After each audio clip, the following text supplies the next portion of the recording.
ከተመዘገበ የሁሉ ከላይ ከጠቅላይ ሚኒስትር ከአፈ ጉባኤ ከፕሬዝዳንት አንስቶ እስከ ታች ድረስ ምንም ሳይቀር መመዝገብ አለበት። ከዛ በኋላ አንድ እርምጃ መራመድ የሚቻል እንጂ ህግ 10 ቢጻፍ ምንም መሬት ላይ ያለውን ነገር አይለውጥም። ወንጀል ከተፈጸመ ተጎጂያል። ለምሳሌ ስርቆት ከተፈጸመ የስርቆት ወንጀል ተጎጂያል የተሰረቀው ሰው። ስለዚህ በዛ በሰረቀው ንብረት ሀብት አፍርቷል ከተባለ ያን ንብረት ማስመለስ የሚችለው የተሰረቀው ተቀምጦ መንግስት የሚወርሰው ምንድነው የሚለውም ነገር እንትን ጥያቄ የሚያስነሳ ነው። አንድን ሰው አንዴ ከከሰስክ አጠቃለህ ነው መክሰስ ያለበት። ነጻጥለህ መክሰስ አትችል። 1 ሚሊዮን ብር ያበደረ ሰው ካለ ዛሬ 500 ሺውን ክፈለኝ ነገ ደግሞ 500 ሺውን ክፈለኝ ብሎ መክሰስ አይቻልም። አንዴ ነው አጠቃለሁ። አንዴ አጠቃሎ ካልከሰሰ ሁለተኛ ጊዜ መብቱን ያጣል። ነጻጥሎ መክሰስ ክልክል። መነጣጠልን የሚከለክለውን የሚሽር ነገር አለ እዚህ ውስጥ። ስንጽፍ አጥፊውን ብቻ እየታሰበ አይደለም መጻፍ ያለበት። ንጹህም በዚህ ውስጥ ሊገባ ይችላል። ወጥመዱ ንጹሆችንም ሊከት ይችላል እና ንጹሆችን እንዳያጉላል። አጥፊም እኮ ቢሆን አንዴ ተምሮ ታርሞ ወደ ህብረተሰቡ መቀላቀል አለበት። ተረጋግቶ ሊኖር ይገባል። ለምንድነው 10 የምትከሰው? ለምን አንዴ ያጠቃለ ከሰ ከዛ በኋላ ሰላማዊ ዜጋ ሆኖ እንዲኖር አይደረግም? እና ይሄን ሁሉ የቃዠ መኖር የለበትም እና ይሄን ሁሉ የሚያሳስብ ነው። ጥሩ ነው። አንደኛው እንግዲህ ኮሜንት የሚቀርብበት ነጥብ ይሄ ነው።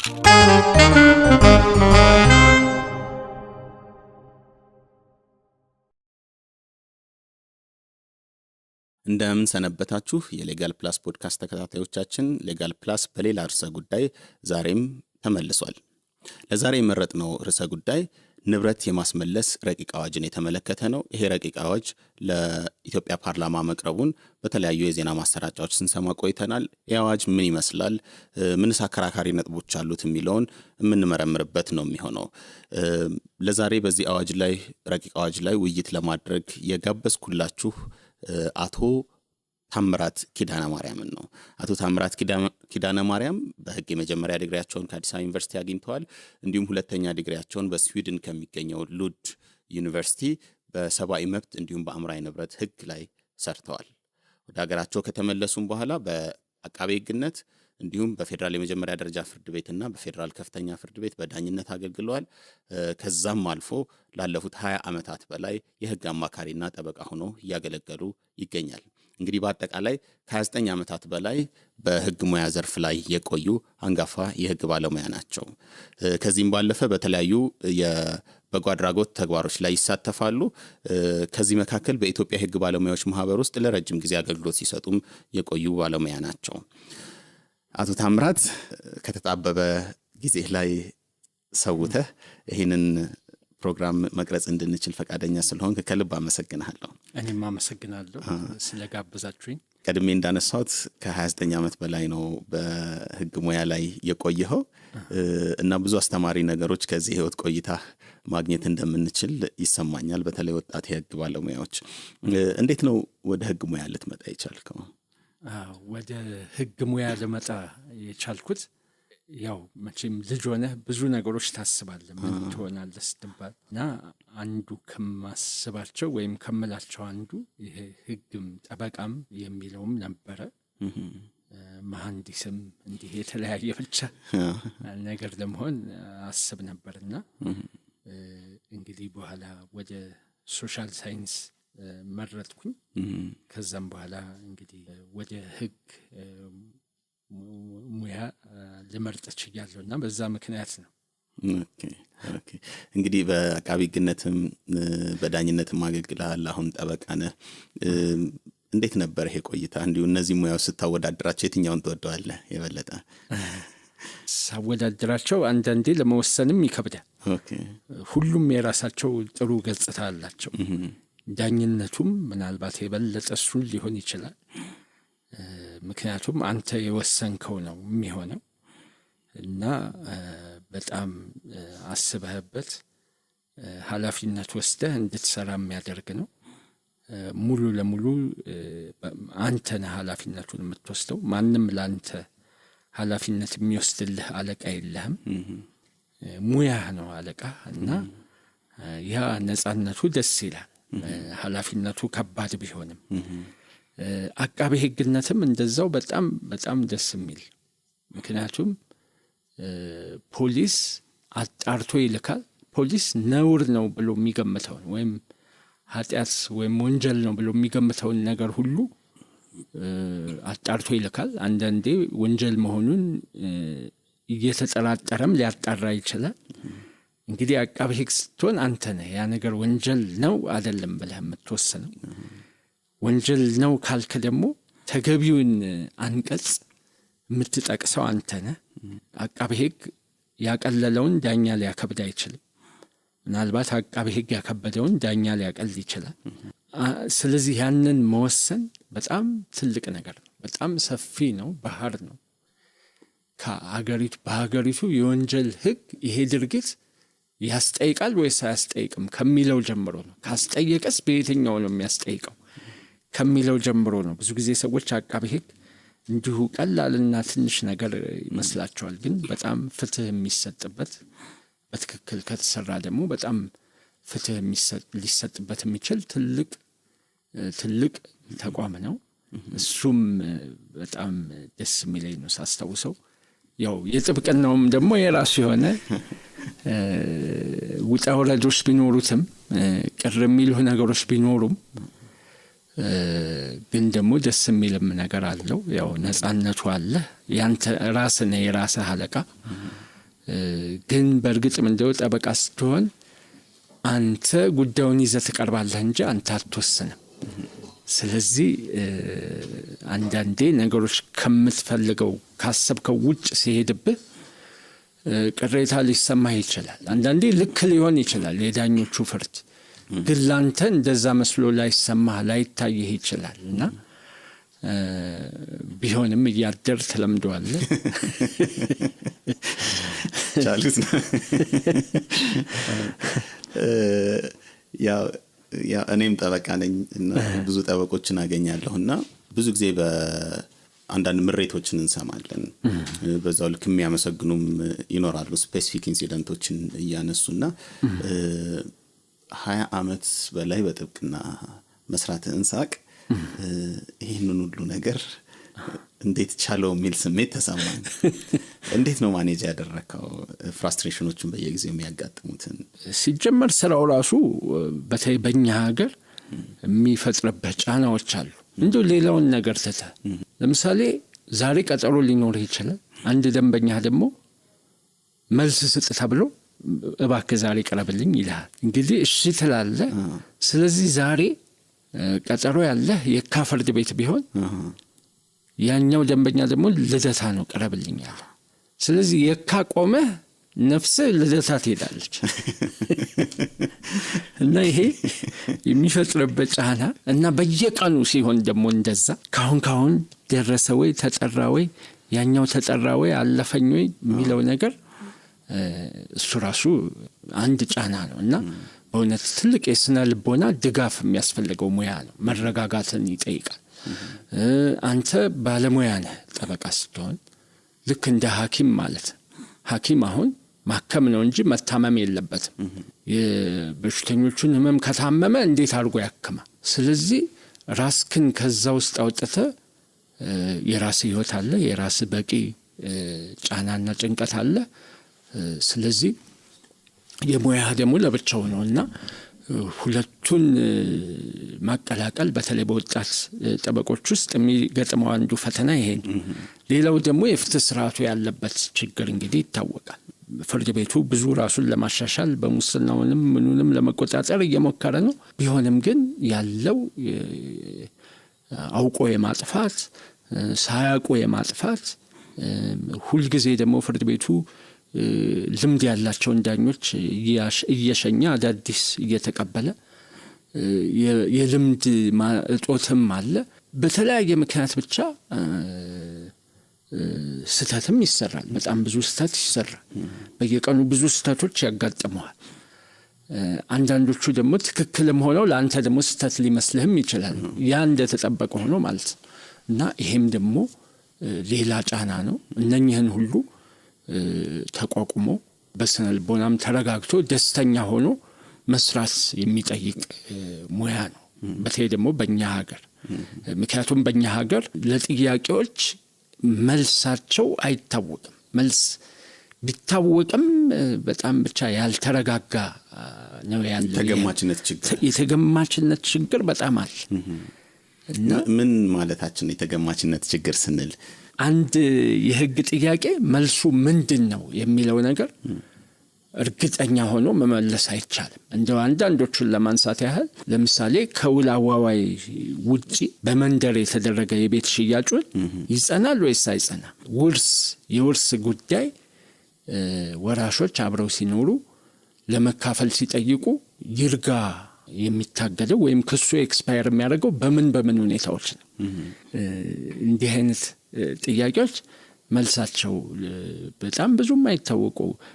ሌላም ምሳሌ ብንጨምር የባልና ሚስት ለምሳሌ ባልና ሚስት አብረው ሲኖሩ ቢለያዩ ተለያይተው ለብዙ ዓመታት ለብቻቸው ቢኖሩ ጋብቻው እንደፈረሰ ይቆጠራል ወይስ እንዳለ ይቆጠራል? ይሄ እንኳን እርግጥ ፌዴሬሽን ምክር ቤት እንደፈረሰ ሊቆጠር አይገባም ብሎ ገላግሎታል። ብቻ እስከዛ ጊዜ ድረስ ግን መልሱ አይታወቅምና መልሳቸው ህግ ሳይንስ ነው። ለአንድ ጥያቄ ቁርጥ ያለ መልስ አለ። እኛ ግን እንግዲህ እንዳለመታደል ሆኖ ለጥያቄዎች ያሉን መልሶች ደግሞ አለመታወቃቸው ይሄም ደግሞ ተጨማሪ ጫና ነው። ግን በአብዛኛው የህግ ሙያ ላይ ከትርጉም ጋር የተያያዘ ሁለቱም ወገን የራሱን ሳይድ ይዞ ክርክር ያቀርባል። እና ይሄ በራሱ የህግ ሙያ ባህሪ አይደለም ወይ?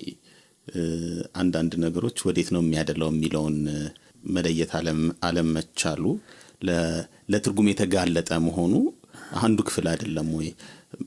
እንደ ምክንያት የሚነሱ ነገሮች አሉ። ለምሳሌ ህግን ሲወጣ ህግ የሚወጣው ቋንቋን ተጠቅሞ ነው። ቋንቋ ደግሞ የራሱ ሊሚቴሽኖች አሉት። በራሱ ቋንቋ ፐርፌክት ቋንቋ ተጠቃሚ ፐርፌክት ድራፍተርም አርቃቂም ቢያረቀው ቋንቋ በራሱ የራሱ ሊሚቴሽኖች አሉት። ከዛ ደግሞ ህግ ሲረቀቅ የሚሰሩ ሚስቴኮችም ይኖራሉ አንዳንድ እንትኖች። ከዛ ህግ ከወጣ በኋላ ማህበራዊ ሁኔታዎች ይቀያየራሉ። ህጉ ተግባራዊ የሚሆንባቸው ማህበራዊ ሁኔታዎች ይቀያየራሉ። ለምሳሌ አሁን ከተወሰኑ ዓመታት በፊት ስለ AI አርቲፊሻል ኢንተለጀንስ ምንም አያሳስበንም። ግን አሁን አርቲፊሻል ኢንተለጀንስን የተመለከቱ ኢሹዎች ቢነሱና የሚገዛው ህግ ያንን አስቦ ላይሆን ይችላል የተረቀቀውና በእነዚህ ምክንያቶች ለትርጉም የተጋለጠ ይሆናል አለና እሱንና ይሄንን እውነትና ተገማች መሆን አለበት የፍርድ ቤቶች ውሳኔ የሚለውን እንዴት ነው የምናስታርቀው? እውነት ነው። በርግጥ ይሄ የሙያው ጸባይ ነው። ለነገሮች ቁርጥ ያለ መልስ ይሰጣል ካልኩት ጋር ስናስተያየው በርግጥ ሙያው ደግሞ በባህሪው አከራካሪ ጭብጦች አሉት። ብዙ አከራካሪ ጭብጦች አሉት እዚህም እዛም። ግን ምንድነው ወደ ተገማችነት ስንመጣ እነዛ አከራካሪ ጭብጦች ሊፈቱ ይገባል። ክርክሮቹ ይከበራሉ፣ የተከበሩ ናቸው። በዚህም በግራም በቀኝም የሚነሱት። ግን ዳኝነት ላይ ሲመጣ እነዛን ክርክሮች ከጉዳዩ ጋር አዋህዶ የትኛው ነው ተቀባይነት ያለው የሚለውን መፍታት አለበት ዳኝነቱ። እና በተለይ የመጨረሻው ፍርድ ቤት ጥርት ያለ አቋም መያዝ አለበት። ከዛ በኋላ የዛ ጥያቄ መልስ ታወቀ ማለት ግን በዛ ይረጋል ማለት ደግሞ ላይሆን ይችላል። ልክ እንኳን አይደለም ህግ የተፈጥሮ ሳይንስ እንኳን እነ ሂሳብ እነ ኬሚስትሪ እነ ጂኦሎጂ መሳሰሉት ቁርጥ ያለ መልስ ቢሰጡም ሳይንሱ ግን እያደገ ሲሄድ ይለወጣል። ልክ ነው። ይሄ የምድር የዚች ዓለም ጸባይ ነው። ይሄ ደግሞ የበለጠ የሰውን የሚዳኝ ነገር ስለሆነ አንዴ ረግቶ አይቆምም። ግን አንዴ ጠቅላይ ፍርድ ቤቱ አቋሙን ካስቀመጠ በኋላ ይሄ ነው ትክክል ተብሎ ተማሪዎችም ይማሩታል፣ ባለሙያዎችም ያውቁታል። ከዛ ደግሞ እሱን ለማሻሻል ይሰራል። ያ ይተቻል፣ ይነቀፋል፣ ደግሞ እሱም ይሞረዳል፣ የተሻሻለ ይሄዳል። አንዳንዴም ሙሉ ለሙሉ ሊለወጥም ይችላል፣ ተቃራኒውንም ሊይዝ ይችላል። ይሄ እንደተጠበቀ ሆኖ ነው እንግዲህ ለነገሮች ግን መልስ ሊኖረው ይገባል። ሁለተኛ ነገር ደግሞ የሚያከራክረው ሁሉ ነገር አይደል። አከራካሪ ጭብጦች አሉ የታወቁ። እነዛ አከራካሪ ጭብጦች ብቻ ናቸው የሚያወዛግቡት እንጂ ሁሉ ነገር ትንሹም ትልቁም ሊያወዛግብ አይገባም። ወይም ደግሞ ተማሪዎችን ለምንም ነገር መልስ የለውም በሚል አይነት ሊሆን አይገባም ትምህርቱ ሲሰጥ። ኦኬ ይሄን በተመለከተ ሳስብ አሁን የሰበር ውሳኔዎች አስገዳጅ እንዲሆኑ ህግ ወጥቷል ቆየ እና ቅጾችም ይወጣሉ። በራሱ ሐሳቡ ጥሩ ነው። ዩኒፎርም የሆነ የህግ አተረጓጎም እንዲሆን ተመሳሳይ የሆነ ተገማች እንዲሆን ያደርጋል። ከስር ያሉ ፍርድ ቤቶች የሰበር ውሳኔ በርዕሰ ጉዳዩ ላይ የሰጠውን ትርጉም መሰረት አድርገው እንዲያስፈጽሙ ያደርጋል። ከዛ በኋላ ደግሞ እንዳልከውም ጥያቄ የሚያስነሳ የሚያከራክር ሆኖ መለወጥ ያለበት ሲሆን ደግሞ ከ5 ዳኞች ወደ 7 ዳኞች እንዲያድግ አድርጎ እንዲለወጥ ማድረግ ይቻላል። እንደዚህ አይነት ሲስተሞች አሉ። ግን በተግባር ያለውን ሁኔታ ስንመለከተው ራሱ የሰበር ችሎት ላይ የሚሰጡ ውሳኔዎች አስቸጋሪ እየሆኑ መጥተዋል እና ይሄንን ከአደረጃጀት አንፃር የመጣ ነው ወይ የሚል ሐሳብ አለኝ። ለምሳሌ አሜሪካን ሱፕሪም ኮርትን ብንመለከት 9 ዳኞች ናቸው አይደል ያሉት? 9 ዳኞች ናቸው። በቃ 9ኙ ናቸው። የራሳቸው ኤድ ምናምን በደንብ ይኖራቸዋል። በእርግጥ ግን 9ኙ ናቸውልኝ። ስለዚህ ከነሱ ስለሆነ ውሳኔው የሚመጣው የተደራረበ ውሳኔ እንደዚህ እርስ በርሱ የሚጋጭ ውሳኔ መምጣቱ እድል ጠባብ ይመስለኛል። በእኛ ሀገር ሁኔታ ግን እንደዚህ አይነት ሁኔታዎች ይፈጠራሉና ይሄን እንዴት ትመለከታለህ? በእርግጥ የዛሬ ሙያችን ዋናው ርዕሰ ጉዳይ ይሄ ባይሆንም እንዲሁ አንገብጋቢ ስለሆነ ስለተነሳም እግረ መንገዳችንን ነክተነው እንለፍ ብዬ ነው። አዎ የሰበር ውሳኔ በተለይ አሁን ከለውጡ በኋላ አንድ ወጥ እንዲሆን ለማድረግ እየተሞከረ ነው። በ5 ዳኞች የተሰጠ ውሳኔ ለመለወጥ አቋሙን ለመለወጥ ከተፈለገ ወይንም ደግሞ ከዚህ በፊት ሰበር የተዘበራረቀ አቋም የያዘባቸው ጉዳዮች ካጋጠሙ 7 ሆነው ተቀምጠው አንድ አቋም መያዝ እንዳለባቸው ህግ ወጥቷል። በዚህ አይነት እንዲረጋጋ ወይንም ውሳኔዎች እንዳይዘበራረቁ ለማድረግ ጥረት እየተደረገ ነው ከ2013 ወዲህ ማለት ነው። እንግዲህ አዋጅ ቁጥር 1234/2013 ከወጣ በኋላ ከዛ በፊት የነበረውን ስናይ ግን በአንድ ጉዳይ ላይ በጣም የተዘበራረቀ የሰበር ውሳኔ ነበር እና መዘበራረቁ ብቻ አይደለም የሚገርመው። ዛሬ አንደኛውን አቋም ትክክል ነው ይባላል፣ ነገ ሌላ አቋም ቁጥር 2 ይያዛል። ከዛ አሁን አቋም ቁጥር 2 ላይ ናቸው ስትል ደግሞ መልሶ ደግሞ ሌላ 3ኛ አቋም ይያዛል፣ አቋም ቁጥር 3። ከዛ ደግሞ አሁን 3 ላይ ነው ስትል አቋም ቁጥር 1 ደግሞ ተመልሶ ይወሰናል እና በጣም እንዲህ ምንም መገመት የማይቻልበት ጠበቃ ሆነ ባለጉዳዮች መጥተው ለዚህ ጥያቄ ምንድነው መልሱ ተብለህ ስትጠየቅ አላቅም፣ እንዲህም ሊሆን ይችላል እንዲህም ሊሆን ይችላል እንድትል እና ሙያውን ከሙያነት ወደ ጨዋታነት ልበለው ወይም ወደ እንግዲህ አንዳንድ ጨዋታዎች አሉ ውጤቱ የማይገመት ልክ ወደዛ የዕጣ ጨዋታ አይነትነት ወደ እስከዛ ድረስ የማድረስ አይነት አካሄድ እየሄደ ነበር ያለው። አሁንም ይሄ ችግር ሙሉ ለሙሉ ተቀርፏል ባይባልም ትንሽ እንግዲህ የተሞከረ ነው እና ይሄ በጣም መሰረታዊና ወሳኝ ነገር ነው እና ሰበር የሚወስናቸው ውሳኔዎች ገዢ መሆናቸው አንድ ነገር ነው። ግን ገዢ መሆናቸው ብቻውን ያረጋጋዋል ማለት ደግሞ አይደለም። ጥራት ሊኖራቸው ይገባል። ተከባሪ ሊሆኑ ይገባል። አስገዳጅ ብቻ ሳይሆን አስወዳጅም መሆን አለበት። ወደህ የምትገደድባቸው ሊሆኑ ይገባል። አሁን አንዳንድ ሀገሮች አሁን አውሮፓ ውስጥ እነ ፈረንሳይን ብንወስድ የበላይ ፍርድ ቤቶቻቸው ውሳኔ በታች ላይ ገዢ አይደል፣ ግን ሞራል ኦቶሪቲ ወይም ሞራሊ ባይንዲንግ የሆነ ቃል ኮንቪንሲንግ ፓወር አለው። የማሳመን አቅም አለው። በደንብ ስለሆነ የሚሰራው በቃ ትገዛለታለህ ስታነበው እና በሱ አይነት መንገድም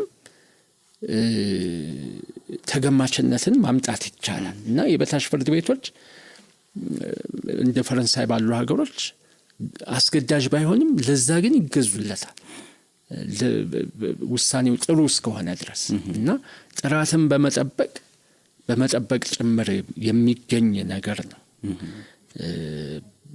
እና ያንን ነገር መያዝ አለብን። ሌላው ደግሞ ምንድነው የኛ የተጻፈ ህግ ነው የምንከተለው። ጸሐፊዎች አሉ፣ ምሁራን መጽሐፍ የሚጽፉ በህጉ ላይ ማብራሪያ እና በተለይ ታዋቂ ትሪታይዝ ራይተሮች ወይንም ፕሮፌሰሮች የጻፉት ጽሁፍም ገዥነት ይኖረዋል። ፕሮፌሰር ከሌ እንዲህ ብለዋል ይሄም ጥያቄ በተመለከተ ከተባለ ያ ነገር ተቀባይነት አለው እና ህግ ትምህርት ቤቶችም ኃላፊነት አለባቸው ማለት ነው። በተለይ ተመራማሪዎች አከራካሪ በሆኑ ጭብጦች ላይ ስር ነቀል የሆነ በቃ አሳማኝ የሆነ ጽሁፎችን በመጻፍ ነገሮች እንዲረጋጉ የማድረግ ኃላፊነትም አለባቸው። ይሄም ሊሰራበት ይገባል። በጣም ነው የማመሰግነው። ጥሩ ሐሳቦችን ያነሳ ነው። እንዲሁ ላይላዩን ነክተን እናልፋለን ብለን ነበር። እንደውም በደንብ በዝርዝር አየነው። በጣም ቆንጆ ነው ሳናስበው። ሌላው ላነሳ የፈለኩት የኢትዮጵያ ህግ ባለሙያዎች ማህበር ውስጥ የነበረህን ቆይታ ነው እና ብዙ ጊዜ ማህበሩ ሲነሳ አብሮ ከሚነሱ ስሞች መካከል ያንተ ስም ነውና እንዴት ምን ያህል ጊዜ ነበር የነበረህ ቆይታ? በማህበሩ አማካይነት የተገኙት ምን ውጤቶች አሉ? በማህበሩ ውስጥ 4 አመት አገልግያለሁ። 2 አመት ከ2005 እስከ 2007 በሂሳብ ሹምነትና በስራ አስፈጻሚ አባልነት ነው የሰራሁት እና ተከታታይ ትምህርት ቋሚ ኮሚቴ የሚባል አለ፣ CLE ኮንቲኒዩንግ ሊጋል ኤጁኬሽን ነው የሚለው። የሱም ምክትል ሰብሳቢ ሆኜ 2 አመት ሰራሁ። ከ2007 ጀምሮ ግን እስከ 2009 ባለው የማህበሩ ፕሬዝዳንት ሆኜ አገልግያለሁ እና በማህበሩ እንግዲህ ማህበሩ አሁን በሚመጣው አመት 60ኛ አመቱን ያከብራል። ከኢትዮጵያ ውስጥ ካሉ ሙያ ማህበራት ውስጥ ረጅም እድሜ ካላቸው አንዱ ነው። በእርግጥ የእድሜውን ያህል ባይሆንም ብዙ አስተዋጽኦ አበርክቷል። የእድሜውን ያህል አለማበርከቱ አንድም ባለሙያው ያው ከራስ ነው ወቀሳ የምንጀምረው፣ የኛም በደንብ ያለ መሳተፍ ችግር ነው። ግን አንድም ደግሞ ያው ያሳለፍናቸው የፖለቲካ ሂደቶች የደርግ ጊዜ ነበረ፣ ከዛም የኢህአዴግ እንግዲህ ያለው የፖለቲካ ምህዳር መጥበብ ማህበራት ላይም ነፃ እንቅስቃሴያቸው ላይ የራሱ የሆነ ተጽዕኖ ይኖረዋል። በተለይ ደግሞ በደርግ ሶሻሊዝም በሚካሄድበት ጊዜ ከአንድ በላይ ከሁለት ጀምሮ በአዲስ አበባ ጎዳናዎች አብሮ መቆም ክልክል ነው በተባለበት ሰዓት ማህበርን ይዞ መቀጠል በራሱ እኔ ገድል ነው የሚመስለኝና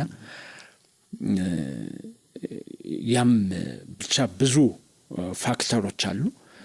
ግን እነኚህም ነገሮች እያሉ ብዙ የተሰሩ ነገሮች አሉ። ማህበሩ በብዙ ህጎች ላይ ጥናቶች በጣም ጥሩ ለውጥንም ያመጡ ጥናቶች በዩኒቨርሲቲ መምህራን በፍርድ ቤት አመራሮች እንዲቀርቡ አድርጓል። በተለያየ ጊዜ አከራካሪ በሆኑ ጭብጦች ላይ ብዙ ውይይቶች ተደርገዋል። ብዙ ጠበቆችንም ያሳተፉ ውይይቶች ተደርገዋል። በተለይ በአንድ ወቅት ደግሞ አግሬሲቭሊ ሰርተንበት ነበረ። በየጊዜው ውይይቶች በማድረግ ውይይቶቹ ሲደረጉ ደግሞ የጠበቆች ብቻ ሳይሆን የሚመለከታቸውን መስሪያ ቤቶች በመጥራትና የአሰራር ችግሮችንና የሕግ ችግሮችንም ጭምር በማንሳት ብዙ ውይይቶች እንዲደረጉ ተደርጓል። ለመቅረፍም ተሞክሯል። በማረሚያ ቤቶች ሳይቀር የማረሚያ ቤት ሰዎችን የሰብአዊ መብት ስልጠና በመስጠት በዛ እንግዲህ በከባድ ወቅት ለእስረኞች አንዳንድ ነገር ጠብ እንዲል ተደርጓል። ቢያንስ ቤተሰብ እንዳይጎበኛቸው የተከለከሉ ግንዛቤ በመፍጠር እንዲጎበኙ እና የተለያዩ አብሮ የመስራት ስራዎች ተሰርተዋል። ሌላ በማህበሩ አማካኝነት እንግዲህ ትልቁ የማህበሩ አንዱ እቅድ የሙያ ማህበር በሕግ እንዲቋቋም በአዋጅ እንዲቋቋም ለማድረግ ነበር በጣም ጠንክሮ የሰራበት። ይሄ እንግዲህ ተሳክቶ በማህበሩ ጥረት ብቻ ሳይሆን ያው አገሪቱ ላይ በተፈጠረው ለውጥ አማካኝነት ተሳክቶ በአሁኑ ጊዜ በአዋጅ የጠበቆች ማህበር ተቋቁሟል። ይሄ ደግሞ በአዋጅ ማህበር መቋቋም ማለት ሙያውን ባለሙያው ራሱ መቆጣጠር ማለት ነው። የሙያ ነጻነትን ለማግኘት የመጀመሪያው እርምጃ ሙያውን ባለሙያውን መቆጣጠር ነው። ኮሬጉሌሽን ይባላል። መንግስትም አይወጣም ከዛ ውስጥ ከመንግስት ጋር አብሮ ሙያውን መቆጣጠር ማለት ነው። ይሄንን ትልቁ ማህበሩ ካሳካቸው ነገሮች አንዱ ይሄ ይመስለኛል።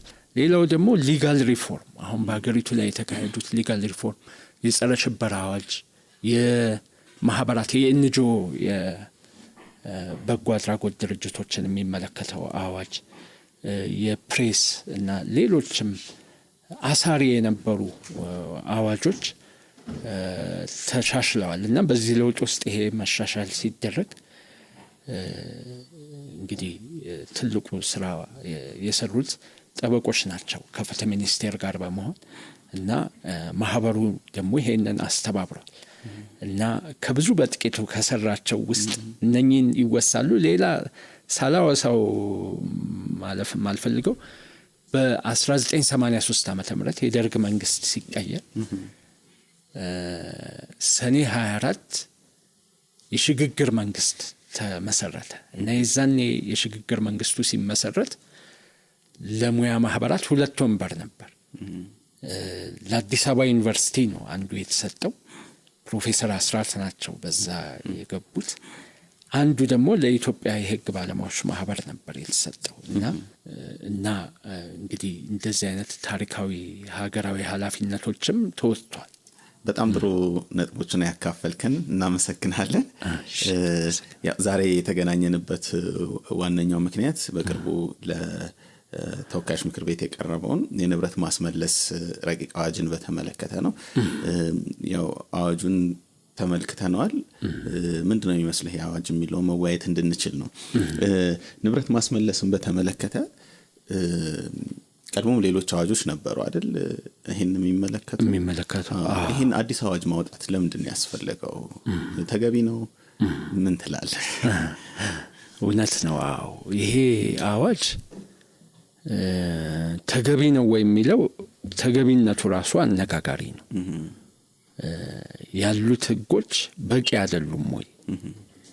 ባለው ህግ መሰረት ምንጩ ያልታወቀ ሀብት ያፈራ ሰው መክሰስ የሚቻልበት፣ መቅጣት የሚቻልበት፣ ንብረቶቹንም መወረስም ካለበት በህግ አግባብ መውረስ የሚቻልበት በቂ ህግ አለ እና በቂ ህግ ያለ ለምን ሌላ ህግ ይወጣል የሚለው በትክክል ሊያነጋግረን የሚገባ። የትኞቹ ህጎች አሉ? ይሄንን ከዚህ አዋጅ በፊት የነበሩ የትኞቹን ህጎች መጠቀም ይቻል ነበር? አንደኛ የወንጀል ህጉ አለ። እሺ። ከዛ ደግሞ የጸረ ሙስናን የሚመለከተው አዋጅ አለ። እነዚህ ህጎች የስርዓትና ማስረጃ የመስራትና የማስረጃ አዋጅ አለ። እነኚህ ህጎች አንድ ላይ ሲናበቡ ማንኛውም የመንግስት ሰራተኛ፣ የመንግስት ሹም ወይንም ባለስልጣን ከሚያገኘው ገቢ በላይ ሀብት ካፈራ ምንጩ በህጋዊ መንገድ የተገኘ መሆኑን ማስረዳት አለበት የሚል ህግ አለ። ይሄንን ማስረዳት ካልቻለ በሙስና እንደተገኘ ይቆጠራል። እስከ ስንት ዓመት ነው? 5 ዓመት ነው ብቻ እንዲህ ያስቀጣል። ንብረቱም ይወረሳል ይላል። ይሄ ከበቂ በላይ ነው። ይሄ ቢሰራበት ኢትዮጵያ ውስጥ ያለውን ሙስና በጣም በጣም መቆጣጠር ይቻላል። ጥርግርግ አድርጎ የሚያጠፋ ነው ያለውን ሙስና። ይሄ ስራ ላይ አልዋለም እንጂ እና ትልቁ ችግር የህግ ሳይሆን ያፈጻጸም። ህግ አውጪው ህግ ማውጣት ነው እንጂ መፈጸሙን አይቆጣጠርም። እንግዲህ አቅም በተግባር አቅም የለውም አላቅም። ይሄ በትክክል እኮ ይሰራበት ከተባለ መጀመሪያ የሚጀምረው የባለስልጣናትና የመንግስት ሰራተኞችን እና ሹማምንትን ሀብት መመዝገብ። ትልቁ ያልተሰራው እንግዲህ ይመዘገባል ከተባለ 20 ዓመቱ ነው። የሙስና አዋጅ 93 ዓመተ ምህረት ወጣ። ወዲያው ነው ይመዘገባል የተባለው እስከ 95። ይሄው 20 ዓመት እስከ ዛሬ ድረስ አልተመዘገበም። እና ቅርብ ጊዜ አንድ የወጣ ሪፖርት ነበር አይደል? ያላስመዘገቡ አሉ፣ ያስመዘገቡም አሉ። ያስመዘገቡት ላይ አኩሬት ያልሆነ ትክክለኛ ያልሆነ ማስረጃ የተሰጣለ፣ ያላስመዘገቡንም አሉ የሚል አይነት ዜና ወጥቶ ነበረ በጸረ ሙስና ኮሚሽን። አሁን ይሄ በጣም ህግ የማስፈጸም ድክመት። ምክንያቱም ከተመዘገበ የሁሉም ነው መመዝገብ ያለበት። የሁሉም እስካልተመዘገበ ድረስ እንደተመዘገበ አይቆጠርም። ምክንያቱም እነከሌ ሳያስመዘግቡ የኛ ብቻ ተመዝግቦ ለምንድነው እኛን የምትቆጣጠሩት የሚል ቅሬታ ያስነሳል። ደግሞ እውነትም ነው። ከተመዘገበ የሁሉም ከላይ ከጠቅላይ ሚኒስትር ከአፈ ጉባኤ ከፕሬዝዳንት አንስቶ እስከ ታች ድረስ ምንም ሳይቀር መመዝገብ አለበት። ከዛ በኋላ ነው አንድ እርምጃ መራመድ የሚቻለው እንጂ ህግ 10 ቢጻፍ ምንም መሬት ላይ ያለውን ነገር አይለውጥም።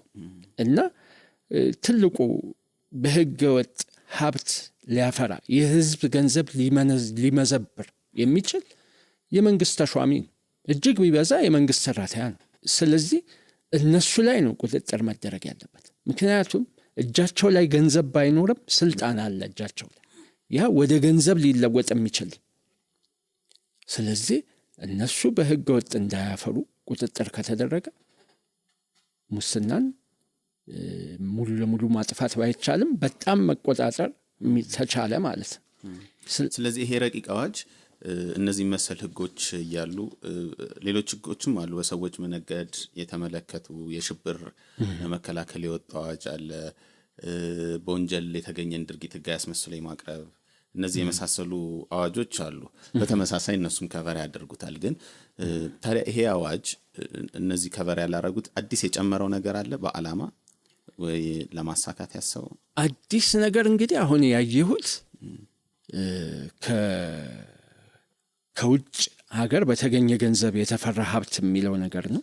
ስለዚህ ከመንግስት ባለስልጣናት ባለፈ ሌላውንም ማህበረሰብ እንዲያካትት ተደርጎ ነው ይሄ አዋጅ የወጣው ማለት ነው። አሁን ምንድነው በጣም ሰፋ ተደርጎ ሁሉንም ሰው የሚያንኳኳ የእያንዳንዱን ሰው ቤት የሚያንኳኳ ተደርጎ ተቀምጧል። አንድ ሰፋ ያለ ነገር ያየሁት ይሄ ነው። ሌላ ደግሞ በወንጀል የተገኘ ነው የሚል በወንጀል የተገኘ ንብረትም ይላል። እስቲ አጠቃላይ አዋጁ ምን ቅርጽ አለው? ምን ክፍሎች አሉት? ውስጡ ያካተታቸውን ነገሮች እንዲሁ በወፍ በረር እንመልከታቸውና እዛ አከራካሪ የሆኑ ነጥቦች ላይ ደግሞ የበለጠ በዝርዝር መግባት እንችላለን። ምንድነው ያካተተው ነገር አዋጁ? ለምሳሌ ወደ አንቀጽ 30 አካባቢ ብንሄድ ማንም ሰው በወንጀል ክስ የጥፋተኝነት ውሳኔ ባይሰጥበትም ከድርጊቱ የንብረት ጥቅም ያገኘ ከሆነ የሚላል። አሁን እንግዲህ አንዱ ነገር ይሄ ነው። ጥፋተኝነት ላይ ያልተመሰረተ ክስ እስካሁን ድረስ እንግዲህ የምናውቀው አንድ ሰው በወንጀል ተከሶ ጥፋተኛ ከተባለ ከዛ ጋር በተያያዘ በወንጀል የተገኘ ንብረት መውረስ ነው። አሁን ግን ጥፋተኝነት ባልተረጋገጠበት ሁኔታ ንብረት የሚወረስበትን ነገር አምጥቷል። አንዱ ያሰፋው ነገር ይሄ ነው። እንግዲህ በሙስና የተጠረጠረ ሰው ድርጊቱን መፈጸሙ ባይረጋገጥም ምክንያቱም የወንጀል ሕግ ማስረጃ ሚዛኑ ከፍተኛ ነው፣ የማስረዳት ሸክሙ ከፍተኛ ነው። ያንን የማስረዳት ደረጃው ከፍተኛ ነው። ያንን የማስረዳት ደረጃ ከምክንያታዊ ጥርጣሬ ውጭ ማስረዳት ይጠይቃል። ስለዚህ አጠራጣሪ በመሆኑ ከወንጀል በነጻ ቢለቀቅም በፍትሐ ብሔር ግን ተከሶ በሙስና ነው ያገኘው ተብሎ ሊወረስ የሚችልበትን በር የከፈተ ነው። ሌላው ደግሞ አንቀጽ 29 ነው። አንቀጽ 29 ማንኛውም ሰው በወንጀል ክስ ጥፋተኛ የተባለ እንደሆነ እና ከወንጀል ድርጊቱ ንብረት ያገኘ ከሆነ በዚህ አዋጅ መሰረት ንብረት እንዲወረስ አቃቤ ሕግ ለፍርድ ቤት ማመልከቻ ያቀርባል ይላል። እንግዲህ እዚህ ላይ ምንድነው የሚለው? ሙስና ወንጀል አይደለም የሚለው፣ ማንኛውም ሰው በወንጀል ጥፋተኛ ከተባለ ነው የሚለው። እንግዲህ በተራዎቹ በመደበኛዎቹ ወንጀልም ጭምር ማለት ነው፣ በነስርቆት በነማታለል በሌሎችም ንብረት ነክ ወንጀሎች ጥፋተኛ ከተባለ እና በዛ ንብረት ማግኘቱ ከተረጋገጠ እንዲወረስ ክስ ሊቀርብ ይችላል ነው የሚለው። አንዱ ሌላው ያሰፋው ነገር ይሄ ነው። እስካሁን ድረስ እንዲህ አይነት ሕግ የለም። አንድ ሰው በወንጀል ማጥፋቱ ከተረጋገጠ ይቀጣል፣ እዛው ላይ ይቆማል።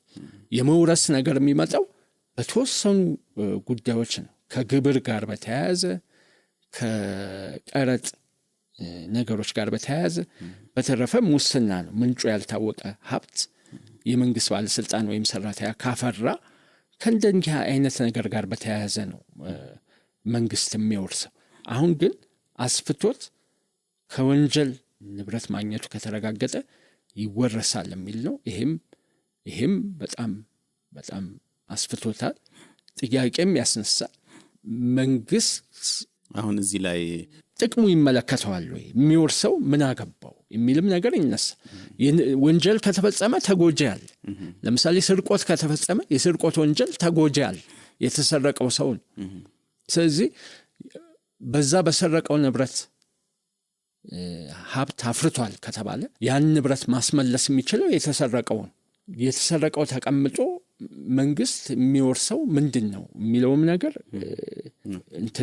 ጥያቄ የሚያስነሳ ነው። ከዚህ ጋር ተያይዞ ያው አቃቤ ሕግ ቢሮ ውስጥ የንብረት መውረስን የተመለከተ አንድ የሥራ ክፍልም እንዲደራጅ የሚል አለ።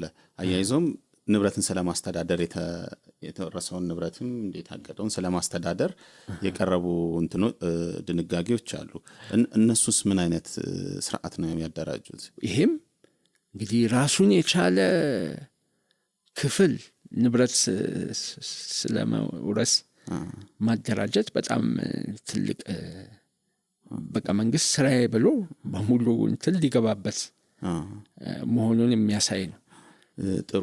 ስለዚህ ሰፋ ያሉባቸው አዋጁ የበለጠ ሰፋ ያረጋቸው ነጥቦችን አሁን ተመልክተናል።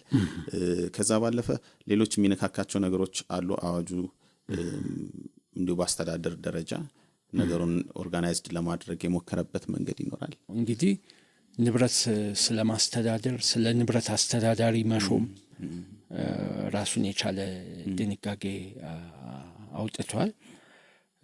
ስለ ንብረት መውረስ ድንጋጌ አለው እና ንብረት ደግሞ ሲወረስ ይወረስ በሚለው ላይ ቅሬታ ያለው ወገን ይግባኝ መጠየቅ እንደሚችል እስከ ሰበር ፍርድ ቤት ድረስ ይሄንንም አስቀምጧል። ሌላ ደግሞ የንብረት አይወረስም ከተባለም አይወረስም በሚለው ትእዛዝ ላይ አቃቤ ሕግ ቅሬታ ካለው አቃቤ ሕግም እስከ በላይ ድረስ ይግባኝ ብሎ መከራከር እንደሚችል የሚያሳይ ነገር አለ።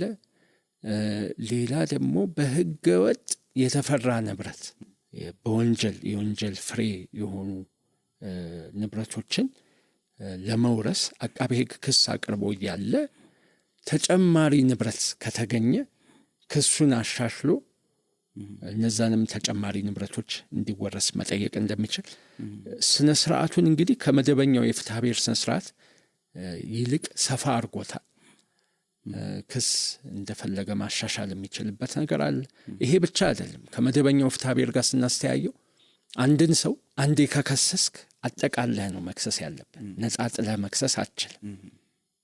1 ሚሊዮን ብር ያበደረ ሰው ካለ ዛሬ 500 ሺውን ክፈለኝ፣ ነገ ደግሞ 500 ሺውን ክፈለኝ ብሎ መክሰስ አይቻልም። አንዴ ነው አጠቃሉ። አንዴ አጠቃሎ ካልከሰሰ ሁለተኛ ጊዜ መብቱን ያጣል። ነጻጥሎ መክሰስ ክልክል። መነጻጠልን የሚከለክለውን የሚሽር ነገር አለ እዚህ ውስጥ። ንብረት ባገኘ ጊዜ እንደገና ካስወረሰም በኋላ እንደገና ሌላ ንብረት ካገኘ እንደገና መክሰስ እንደሚችል ምንድነው መጀመሪያ የፍትሐ ብሔር ስነ ስርዓት ህጉ አይ ቲንክ 216 ላይ ነው መሰለኝ አይደል? እንደዚህ የክስ እየቆራረጡ ማቅረብን ይከለክላል። እሱ ዓላማው ምንድነው? ከጅምሩ አሁን እዚህ ላይስ እሱ ቀሪ እንዲሆን የተደረገው ለምንድን ነው? እንግዲህ የዛ ህግ ዓላማ ሰዎች እንዳይጉላሉ። አንድ ሰው አጥፍቶ ሊሆን ይችላል። ካጠፋም አንዴ ከሰሰው ህይወቱን ሙሉ ከነገ ነገ ይመጡብኛል እያለ እየባነነ መኖር የለበትም። ይሄም ራሱ እኮ ሰብአዊ መብት ነው። አንድ ጊዜ ነው ዳኝነት ማግኘት ያለበት። አንድ ጊዜ ዳኝነት ያገኘ ጉዳይ እንደገና ሊታይ አይገባም። ሰዎች ህይወታቸውን ክስ ሲመልሱ ሊኖሩ አይችሉም። አንዴ ነው የሚዳኙት። ውሳኔው ፍትሃዊም ይሁን ፍርደ ገምድልም ይሁን አንዴ ከተወሰነ አለቀ። ከዛ በኋላ እንደገና አሁንም እንደገና የሚከሰሱበት ምክንያት ሊኖር አይገባም ነው። ይሄ ግን እንግዲህ ከዛ መርህ በማፈንገጥ ንብረት በወንጀል የተገኘ የወንጀል ፍሬ የሆነ ንብረት ከተገኘ ተከሰህም ከተወረሰብህም በኋላ እንደገና ሌላ የደበከው ከተገኘ አሁንም ትከሰሳለህ የሚል ነው። እንግዲህ ሐሳቡ የሚመስለኝ ሰዎች እንዳይደብቁ ነው። ወይም ብትደብቁም አታመልጡም እንደገና ትከሰሳላችሁ የሚል ነገር ለመስጠት ነው። ግን ህግ ደግሞ ሲረቀቅ ሁሌ ኒውትራል መሆን አለበት ወይም ገለልተኛ መሆን አለበት። ትንሽ ያንድ ወገን ለአንድ የወገነ አይነት አረቃቀቅ ነው። አሁን ይሄንን ሐሳብ ስትሰጥ በወንጀል ንብረት ያፈሩ ሰዎችን ከመደገፍ አይደለም። ዓላማው ጠቅላላ ማህበረሰብ ተኮር የሆነ ነው። መጀመሪያም ስነ ስርዓት ህጉም ያንን ህግ ሲያወጣ ዓላማ አለው። ያጠፋ ሰው አይቀጣ አይደለም አይደለም።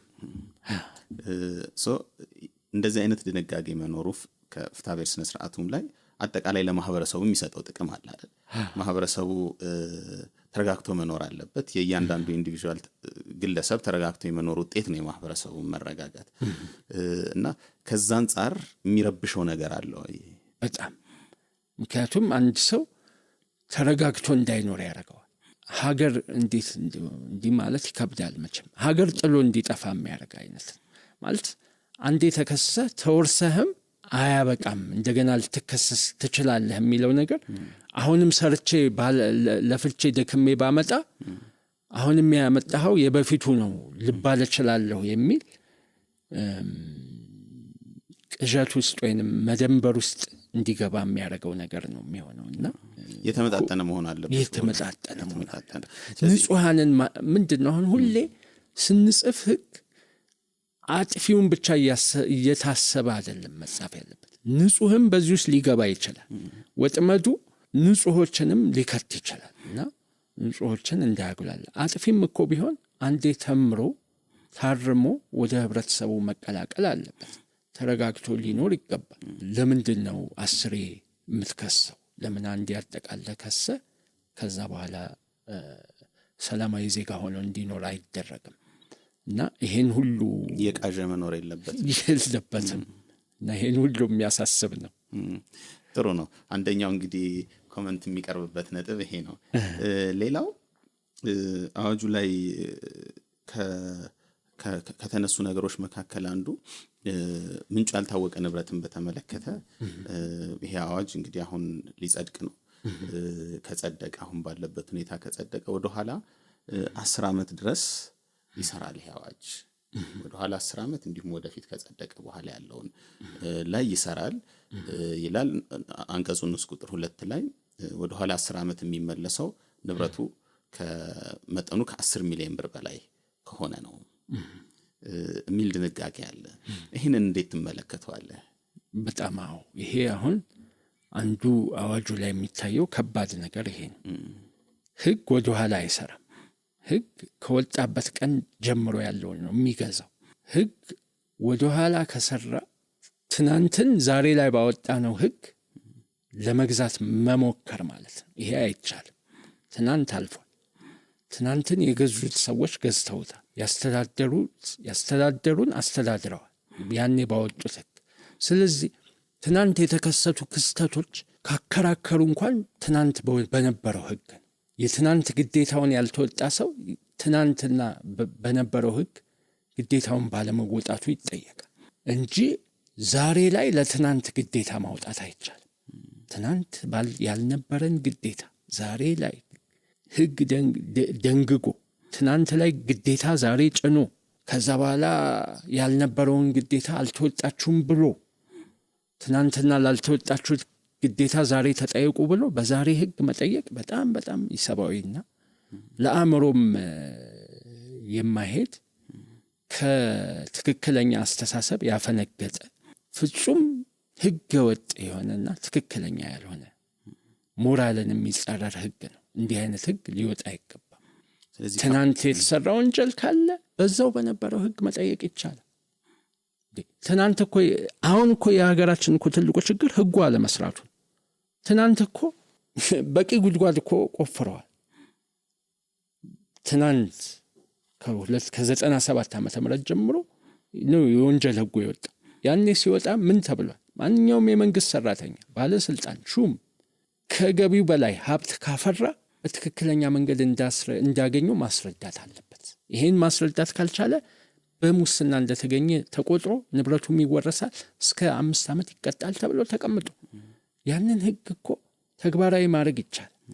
ያንን ግን ተግባራዊ የሚደረገው የትናንቱን ህግ ተጠቅሶ ነው እንጂ የዛሬው ህግ ተጠቅሶ አይደለም። አሁን አንዳንድ ሰዎች ምን ይከራከራሉ? ይሄ እኮ ህግ ወደ 10 ዓመት ወደ ኋላም ይሰራል ቢባልም በነበረውም ህግ ወይም አሁን ባለውም ህግ እኮ ምንጩ ያልታወቀ ህግ ማፍራት ያልታወቀ ንብረት ማፍራት ክልክል ስለሆነ ችግር የለም ወደ ኋላ ይሰራል ቢባል፣ ምክንያቱም ይሄ ህግ ነበረ ብለው የሚከራከራሉ።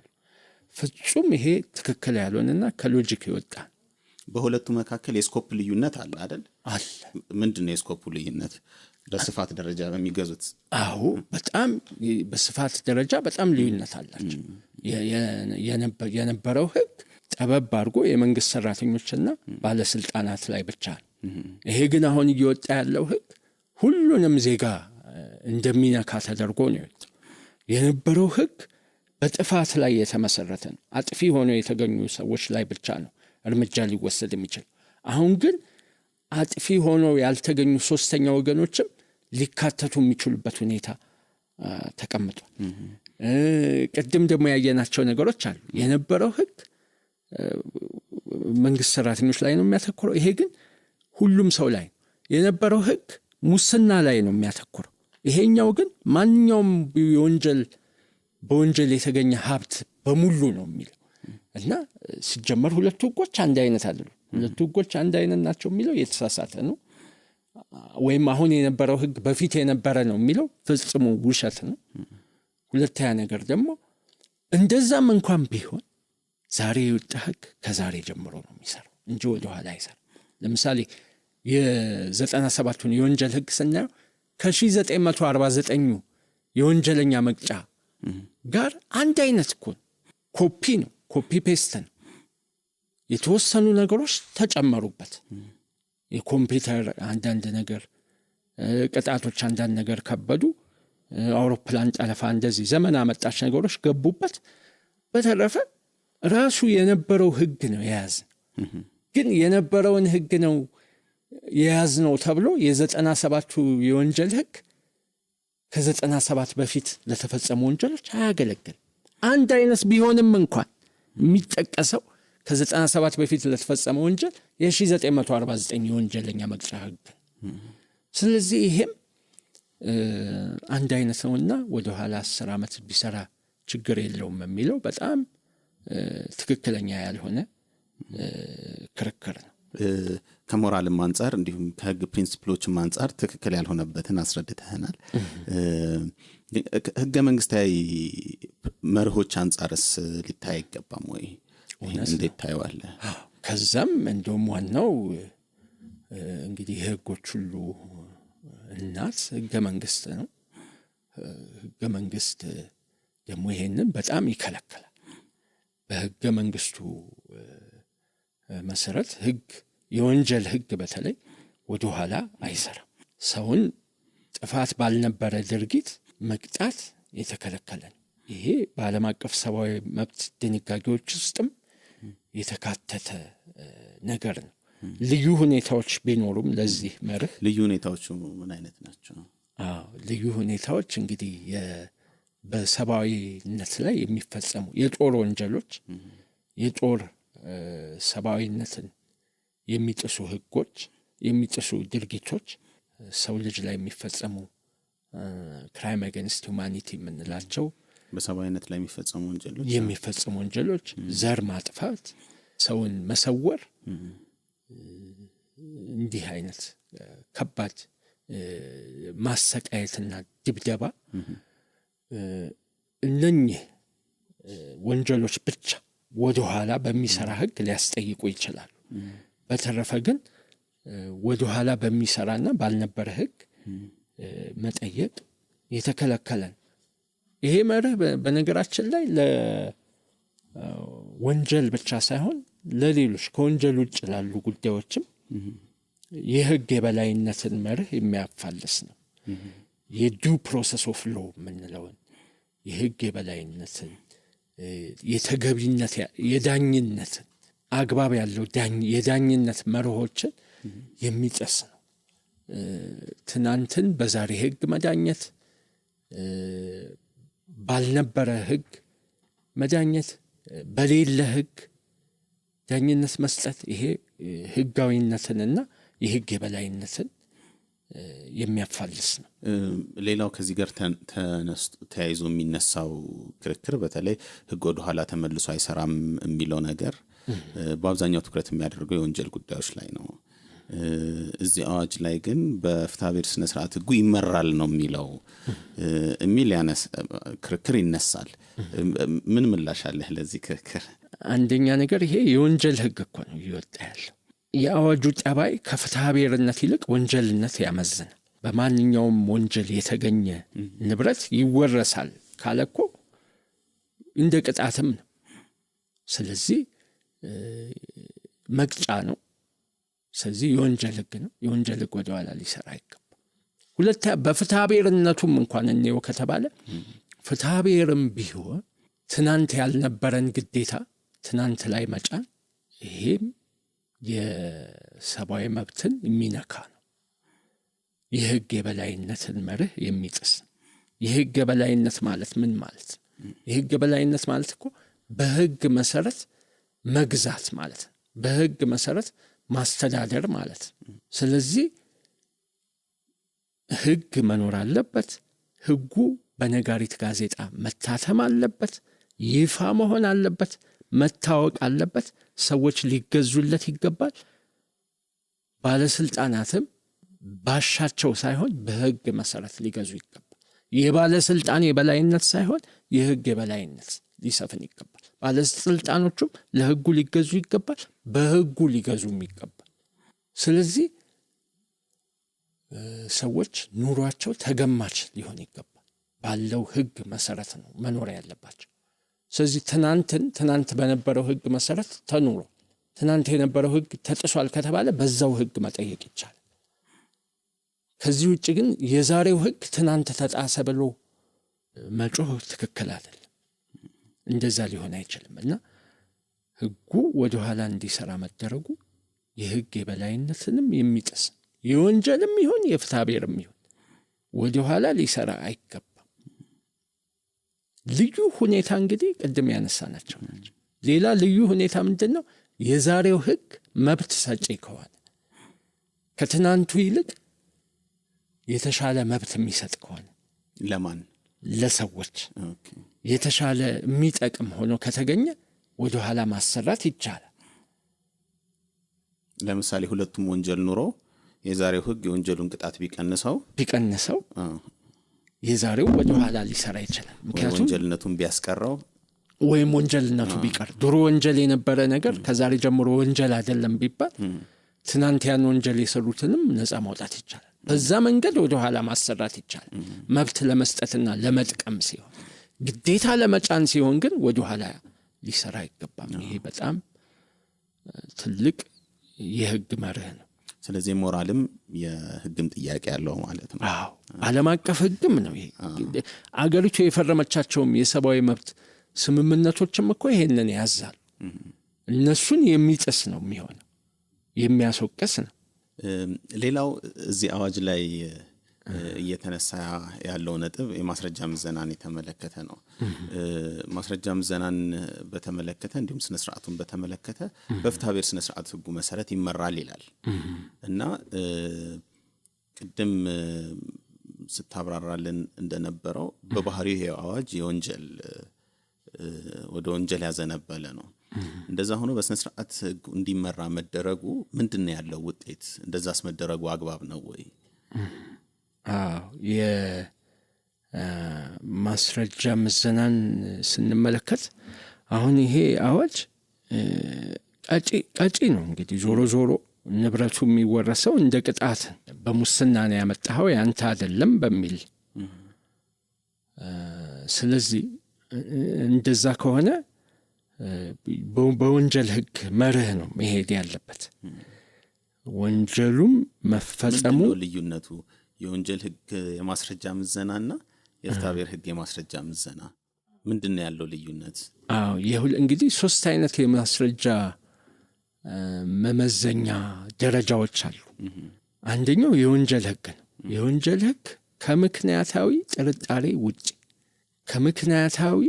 ምክንያታዊ ጥርጣሬ መኖር የለበትም ማለት እንደፈጸመው የማያጠራጥር መሆን አለበት ማለት ዳኛውን የሚያረካ መሆን አለበት ማለት ፈጽሞታል ላይፈጽመው ይችል ይሆናል የሚል ቅሬታ ካለ አይሆንም፣ በነፃ ነው የሚለቀቀው።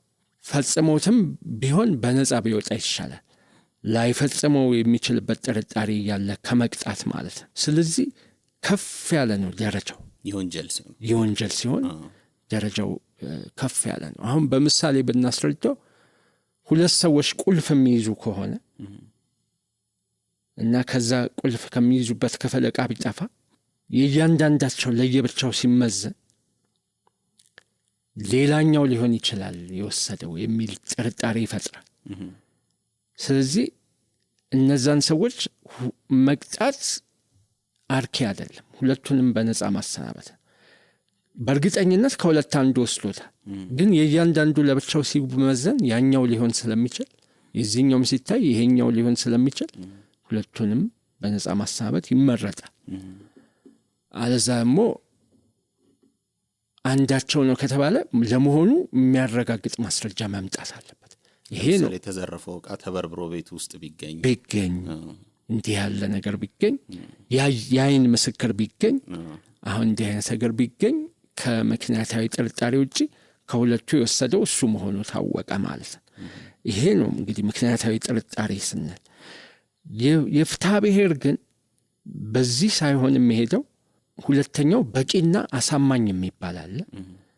ሶስተኛው ደግሞ የተሻለ ማስረጃ የሚባል አለ። ከከሳሽና ከተከሳሽ መካከል የተሻለ ላስረዳ ይወሰናል። ፍትሐብሔር ብዙ ጊዜ የተሻለ ላስረዳ በቂና አሳማኝ ባይሆንም እንኳን ከምክንያታዊ ጥርጣሬ ውጭ ባያስረዳም እንኳን የተሻለ ከሆነ በፍትሐብሔር የተሻለ ላቀረበው ይወሰዳል። ለምን? የገንዘብ ክርክር ነው። ከሁለቱ ለአንዱ መስጠት ያስፈልጋል። ለማን እንስጥ ነው። ስለዚህ ከሁለቱ የተሻለ ላቀረበው ይሰጣል። አሁን እንግዲህ ይሄ ቀጪ ህግ በዚህ ደረጃ ይመዘን እየተባለ ነው። ከአቃቢ ህግና ከተከሰሰው ሰው የተሻለ ማስረጃ ያቀረበው አቃቢ ህግ ከሆነ ይወረሳል የሚል አይነት ነው እና እዚህ ጋር ደግሞ ተያይዞ የማስረዳት ሸክሙንም ወደ ሰውየው ነው የሚያዘረው፣ አቃቢ ህግ ላይ አይደለም ያለው። እንደገና እሱም ደግሞ ችግር አለ። ሲጀመር ህጉ እንደዛ ነው ጸባው። ከንብረት ካፈራህ ከገቢህ በላይ ከሆነ ንብረትህ በወንጀል እንዳገኘው በሙስና ወንጀል እንደተገኘ ይቆጠራል። ስለዚህ ወደ ተከሰሰው ሰው ነው ሸክሙን የማስረዳት ሸክሙን የሚያስቀምጠው። ከዛ በዛ አይነት መንገድ ተከራክሮ ነፃ ቢወጣ እንኳን ከወንጀሉ እንደገና ደግሞ በፍትሐ ብሔር ክስ ይቀርብበታል ለመውረስ ንብረቱን ለመውረስ በሚቀርብበት ጊዜ ግን ከአቃቤ ሕግና ከሱ የተሻለ ማስረጃ ላቀረበው ይወሰናል ማለት ነው። ስለዚህ አቃቤ ሕግ የተሻለ ማስረጃ ካቀረበ ንብረቱ ይወረሳል ማለት ነው። ይሄ ትንሽ ተገቢነት የሌለው ነው። ምክንያቱም ቅጣት ነው። ቅጣት ዞሮ ቅጣት ነው። ይሄ ፍትሐ ብሔር ተባለ እንጂ ቅጣት ነው። የሚወረሰው ወንጀል ፈጽመሃል ተብሎ ነው። ስለዚህ እርግጠኛ ሊኮን ይገባል በወንጀል የተገኘ መሆኑ፣ የወንጀል ፍሬ መሆኑ፣ የወንጀሉ ውጤት መሆኑ መረጋገጥ መቻል አለበት። ይሄ ሳይረጋገጥ የተሻለ ማስረጃ ስላቀረበ ብቻ ይወረስ የሚለው ከባድ ውጤቶችን የሚያስከትል ነው። ሌላው ደግሞ እዚህ ጋር የሚነሳው ነገር የወንጀል ውጤት መሆኑስ በምንድን ነው የሚረጋገጠው የሚለው ነገር። የወንጀል ፍሬ ወይም የወንጀል ውጤት በሀብቱና በተፈጸመው ወንጀል መካከል ግንኙነት መኖር አለበት። ይሄም ራሱ አንድ አከራካሪ ነገር ነው። ለምሳሌ አንድ ሰው ለጨረታ ብቁ ሳይሆን የተጭበረበረ ማስረጃ አቅርቦ ጨረታ ቢያሸንፍ ጨረታውን ካሸነፈ በኋላ ስራውን ሰርቶ ገንዘብ ቢያገኝ ያ የወሰደው ገንዘብ በላቡ የተገኘ ነው። ለምሳሌ ቀለም መቀባት ከሆነ ህንጻ ቀለም መቀባት ከሆነ ህንጻውን ጥሩ አድርጎ ቀለም ቀብቶ ገንዘብ ቢወስድ ገንዘቡን የወሰደው ህንጻውን ጥሩ አድርጎ ቀለም ስለቀባ ነው። በቃ የድካሙ የላቡ ፍሬ ነው። ግን ያን ጨረታ ለማሸነፍ ህገወጥ የሆነ ማስረጃ ብቁ ለመሆን ለጨረታው ህገወጥ የሆነ ሰርቲፊኬት አቅርቦ ሊሆን ይችላል። ያን ህገወጥ ሰርቲፊኬት በማቅረቡ ይቀጣ፣ ይታሰር፣ ይማር። ከዛ ውጪ ግን ያ የተፈራው ንብረት የላቡ ውጤት ነው ወይስ የወንጀል ውጤት ነው የሚለው ይሄ አሁን እንዲህ አይነት ክርክሮች ሁሉ በር የሚከፍት ነው መሆን ያለበት። ይሄ የድካሙ ፍሬ ነው በሚል ነው መሄድ ያለበት። ወንጀል በተፈጸመ ቁጥር ከወንጀሉ ጋር ተከታትሎ የተገኘ ነገር በሙሉ ይወረስ የሚለው በጣም ትክክለኛ ያልሆነ ነገር ነው። ሊሆን የሚገባው ከሙስና ጋር በተያያዘ ብቻ ነው መሆን ያለበት።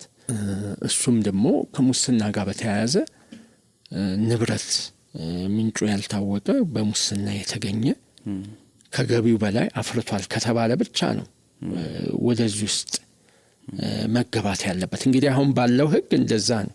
ግን እዚህ ላይ አንዳንድ የወንጀል አይነቶች አሉ በመንግስት ባለስልጣናትም ወይ በመንግስት ሰራተኞችም ባይፈጸሙ በሀገር ኢኮኖሚ ላይ ጉዳት የሚያደርሱ የወንጀል አይነቶች አሉ። ለምሳሌ በብላክ ማርኬት ዶላር ይሸጣል። ይሄንን የሚሰሩ ሰዎች አሉ። እነዚህ ሰዎች ለምሳሌ አሁን ዶላር በባንክ ቢሆን 57 58 አይደል፣ ብላክ ላይ 100 ምናምን ነው። ስለዚህ ይሄንን ስራ የሚሰሩ ሰዎች ብዙ ገንዘብ ያፈራሉ። አንድ እሱን መውሰድ እንችላለን። ሁለተኛ እነዚህ ሰዎች ይሄን ንብረት ካልተቀሙ ጥፋተኛ ሆኖ ይሄንን ያገኙትን ንብረት ካልተጠቀሙ በቀጣይ ወንጀሉ እንዴት መከላከል እንችላለን የሚል ሊነሳ ይችላል።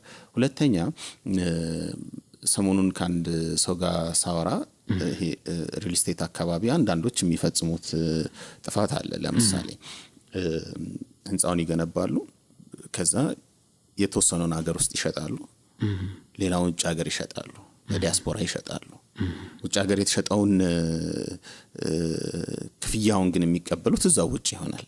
ስለዚህ ይሄም አሁን አገር ውስጥ ላለ ንብረት አገር ውስጥ ለተፈራ ንብረት ገንዘቡ እዛው ይቀራል፣ የውጭ ምንዛሬ ወደ አገር ውስጥ አይገባም። እንደዚህ የመሳሰሉ ቅድም ያነሳነው የዶላር ሽያጭንም የመሳሰሉ በሀገር ኢኮኖሚ ላይ ጉዳት ሊያደርሱ የሚችሉ ሰፊ የሚደርሱበት ቦታ ሰፊ የሆነ ሶሳይቲንም ሊጎዱ የሚችሉ ወንጀሎች አሉ። በእነዚህ ወንጀሎች ደግሞ ፈጻሚው የመንግስት ሰራተኛ አይደለም የሚሆነው፣ ሊሆንም ይችላል ግን ላይሆንም ይችላል። በመንግስት ስራ ጋር ዳይሬክትሊ የተያዘ አይደለም ግን ጉዳት አለው በአገር ላይ፣ በመንግስት ላይ፣ በህዝብ ላይ።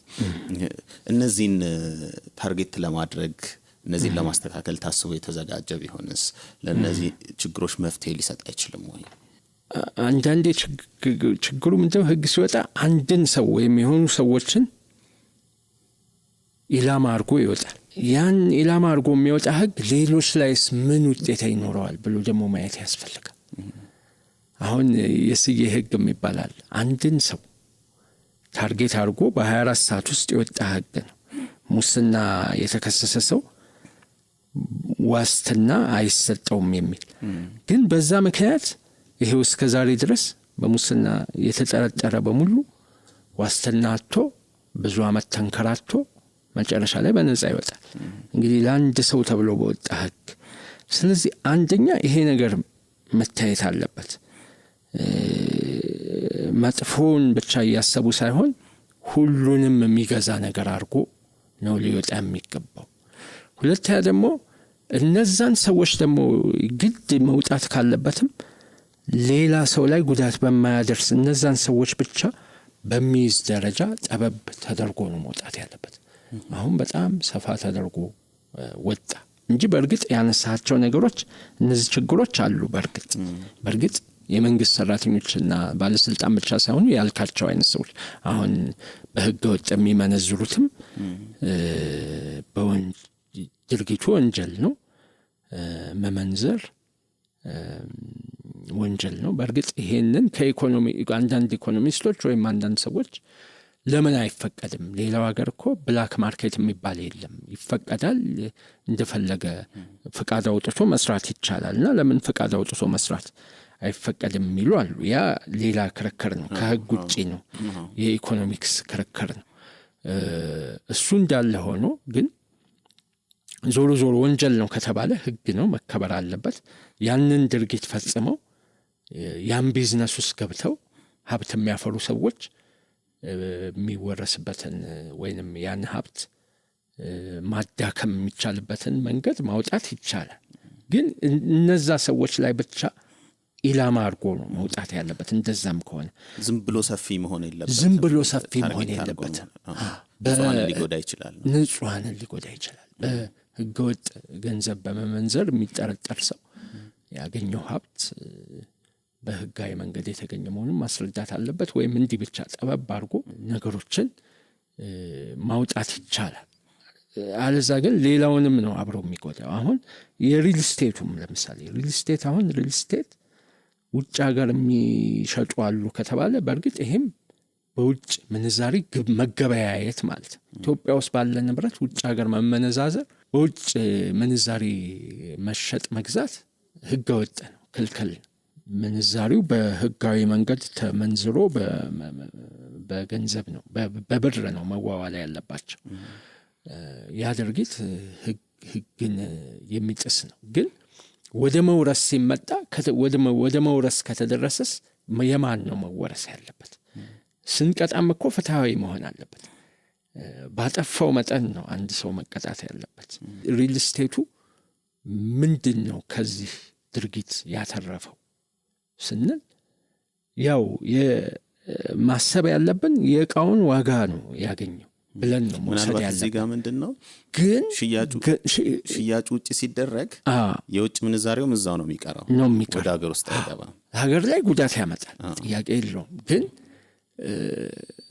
ምንድነው ያ ነገር ጉዳት ቢያመጣም ይሄ ሰው ግን የሚያተርፈው ትርፍ የላቡን ዞሮ ንብረቱ የሚያወጣውን ዋጋ ነው። ግን ያችን በውጭ ምንዛሪ ተቀበለ በሚል ያኛውም ደግሞ ወገን ገዥውም ቢሆን ገዥውማ ምንም ገዥው እንደውም በብር ቢሆንለት ነው የሚቀለው የሚሻለው ከገዥው ቦታ ላይ ስታየው። ግን በውጭ ምንዛሪ ውጭ ሀገር በመክፈሉ ምንም ያው ውጭ ሀገር ደክሞ በላቡ ያገኘውን ነገር ነው እዚህ ላይ የሚያፈራው። እና ይሄንን ለማስቆም መውረስ ትክክለኛ ነው ወይ የሚለው ነገር በደንብ ሊጤን ይገባል። ከተወረሰስ ማን ነው የሚወረሰው? ገዢው ነው የሚወረሰው ወይንስ ሻጩ ነው የሚወረሰው? ገዢው ከሆነ ቤቱን ነው የሚወረሰው፣ ሻጩ ከሆነ ምንድነው የሚወረስበት ንብረት? በደንብ ይሄንን ለማዳከም ምንድነው መደረግ ያለበት የሚለው በደንብ መወያየት ይጠይቃል። ልክ ነው። አዋጁ ላይ ረቂቅ አዋጁ ላይ ገና አልጸደቀም። ህገወጥ የሆነ ምንጩ ያልታወቀ ንብረትን በተመለከተ ራሱን የቻለ ምዕራፍ አስቀምጦለት እንትን ብሏል አስቀምጧል። ከዛ ውጪ ግን አጠቃላይ ቅድም ያነሳልን ደግሞ አንቀጽ አለ በማንኛውም ወንጀል የተገኘን በተመለከተ የሚያመለክትና ስለዚህ አሁን ከሰጠኸኝ ማብራሪያ የወሰድኩት እንዲሁ በደፈናው ዝም ብሎ ሁሉንም ወንጀሎች እና ከወንጀሎች የተገኘው ንብረት ከማለት ይልቅ ጥሩ የሆኑ መለኪያ መንገዶችን ማዘጋጀት መለየት ያስፈልጋል። የማይገባቸው ሰዎች እንዳይጎዱ ቅድም ያነሳው አይነት የቀለም ቀቢው አይነት ሁኔታ እንዳይፈጸም ከጥፋቱ ተመጣጣኝ የሆነ ቅጣት ብቻ እንዲቀጣ ያለፈ ኤግዛጀሬትድ የሆነ ቅጣት እንዳይቀጣ ማድረግ አለብን የሚል ሐሳብ ወስጃለሁ። ልክ ነኝ አይደል? እውነት። ከዚህ ጋር ተያይዞ የሶስተኛ ወገኖችንም ጥቅም በተመለከተ ሊጎዳ የሚችሉ ድንጋጌዎች አሉም ይባላል። ለምሳሌ ምንጩ ያልታወቀ ንብረት ከሆነና አፍርቶ ያፈራውን ሰው ሌላ ሰው ቢገዛ በራሱ ገንዘብ ቢገዛ እሱም ሊወረስ የሚችልበት እድል አለ። ቢሸጥ በዋስትና ማስተላለፍ የሚሉ ነገሮች አሉ። እንዴት አየኸው? እሱ ላይ በትክክል እንደዚህ አይነት መልእክት ነው የሚያስተላልፈው ወይስ እንደዛ አይነት አለው? አዎ እሱም በጣም አሳሳቢ። እሱ ደግሞ የበለጠ አሳሳቢ።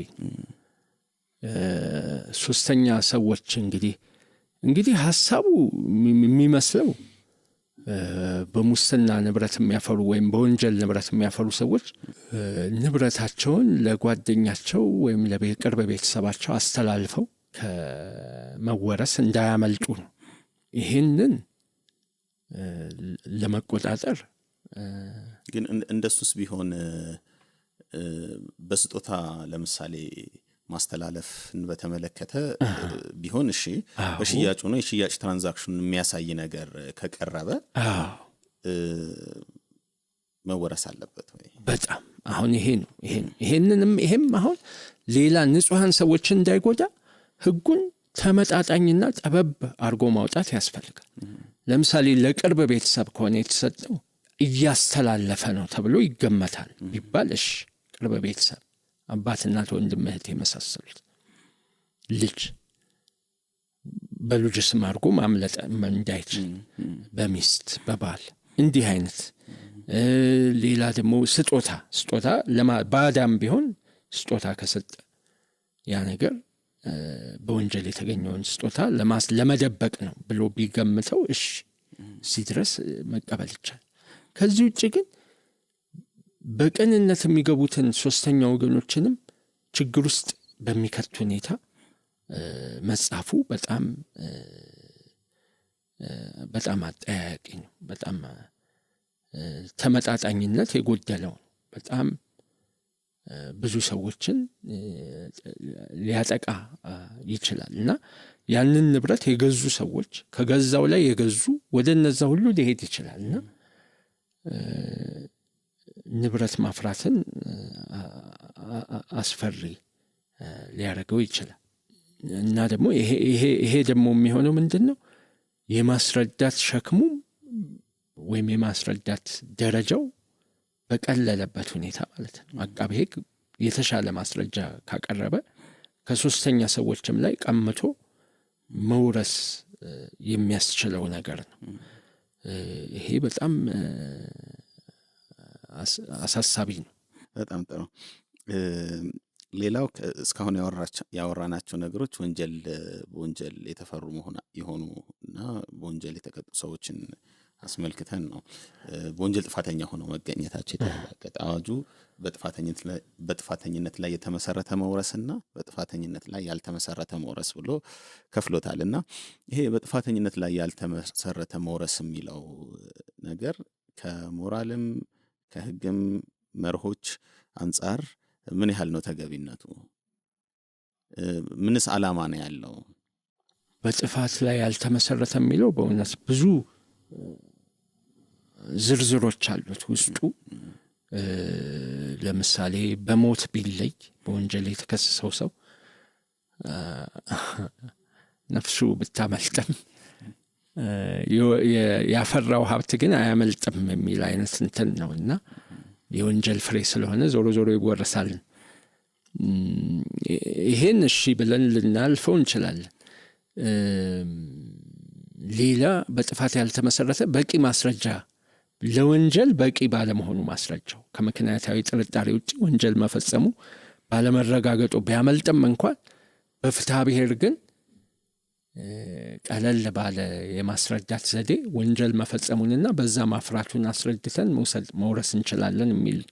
ይህም በጣም ተገቢ ያልሆነ ነገር። ምክንያቱም ቅጣት አንድ ሰው እኮ እድሜ ልኩን ያፈራውን ንብረት ከምትወርስበት 3 ዓመት አስረ ብትለቀው ይሻላል። ምን ያው ቅጣት እኮ ነው። ከወንጀሉ በምክንያታዊ ጥርጣሬ ውጭ አቃቤ ሕግ ስላላስረዳ ነፃ ነው አናስርም፣ አጠራጣሪ በሆነበት ሁኔታ ሰውን የሚያክል ነገር አናስርም ብለን የለቀቅነውን ሰው እንደገና ደግሞ መልሰን ነገር ግን ለንብረት ግን ካንተ ማስረጃ የአቃቤ ሕግ ስለሚበልጥ ንብረትን ግን እንወርሳለን ስንል አልሸሹም ዞራሉ እኮ እንዴ ይሄ አይብስም እና ይሄም አይነት ነገር አለው።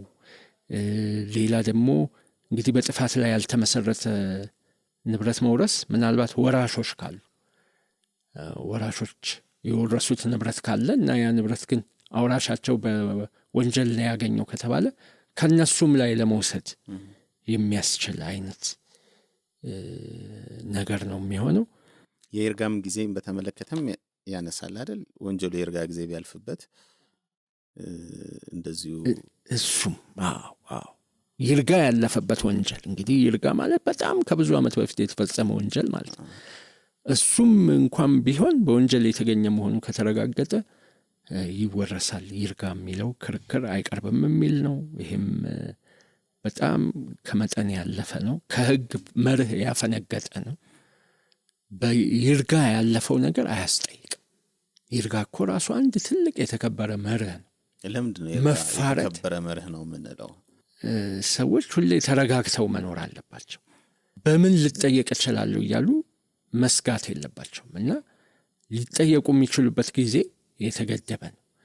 ስለዚህ ከዚህ በላይ የሆነው ነገር ሁሉ አያስጠይቅም ብሎ ተረጋግቶ መኖር፣ ተረጋግቶ ስራውን መስራት፣ ተረጋግቶ ኢንቨስት ማድረግ ይኖርበታል። እና ግን ምንም ጊዜ ገደብ ከሌለው ግን ጥንት የተደረገ ነገር ሁሉ ወንጀል የተገኘ ነገር ነው ተብሎ ዛሬ ሊወረስ ይችላል ከተባለ በጣም ከባድ ስጋት የሚፈጠር ነው። እንዲህ አይነት ስጋት ሲኖር ምንድነው ሰው ከሰጋ ምንድነው የሚያደርገው? ስለዚህ ነገር ከሚወርሱት ልሽጥ ነው፣ ላጥፋ ነው፣ ላባክን ነው፣ ብኩንነትን ነው የሚያበረታታው። በቃ አንተ እኮ ከዚህ ሁሉ ለማምለጥ ብኩን ከሆንክ ምን ይጠይቃሉ ቢመጡስ? ስለዚህ ወደዛ የሚገፋፋ ሀብትን ከሀገር ወደ ማሸሽ፣ ሀገር ጥሎ ወደ መሄድ በጎ ያልሆኑ ነገሮች ናቸው እነዚህ።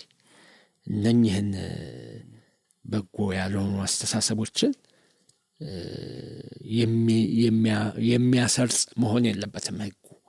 ሌሎችም አሁን ይርጋም እንደገና ይቅርታና ምህረትም ይላል። ምህረት እንግዲህ በፓርላማ ነው የሚሰጠው።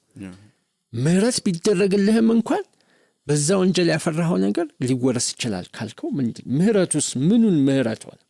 ምህረት እኮ ማለት ምህረት እንግዲህ በሀገራችን 1-2 ጊዜ እንደዚህ 3 ቢሆን በተለይ የሚታወቀው ደርግ አፄ ኃይለ ሥላሴ ሲወድቁ በረሃ ውስጥ የሸፈትክ ግባ ምህረት ተደርጎልሃል።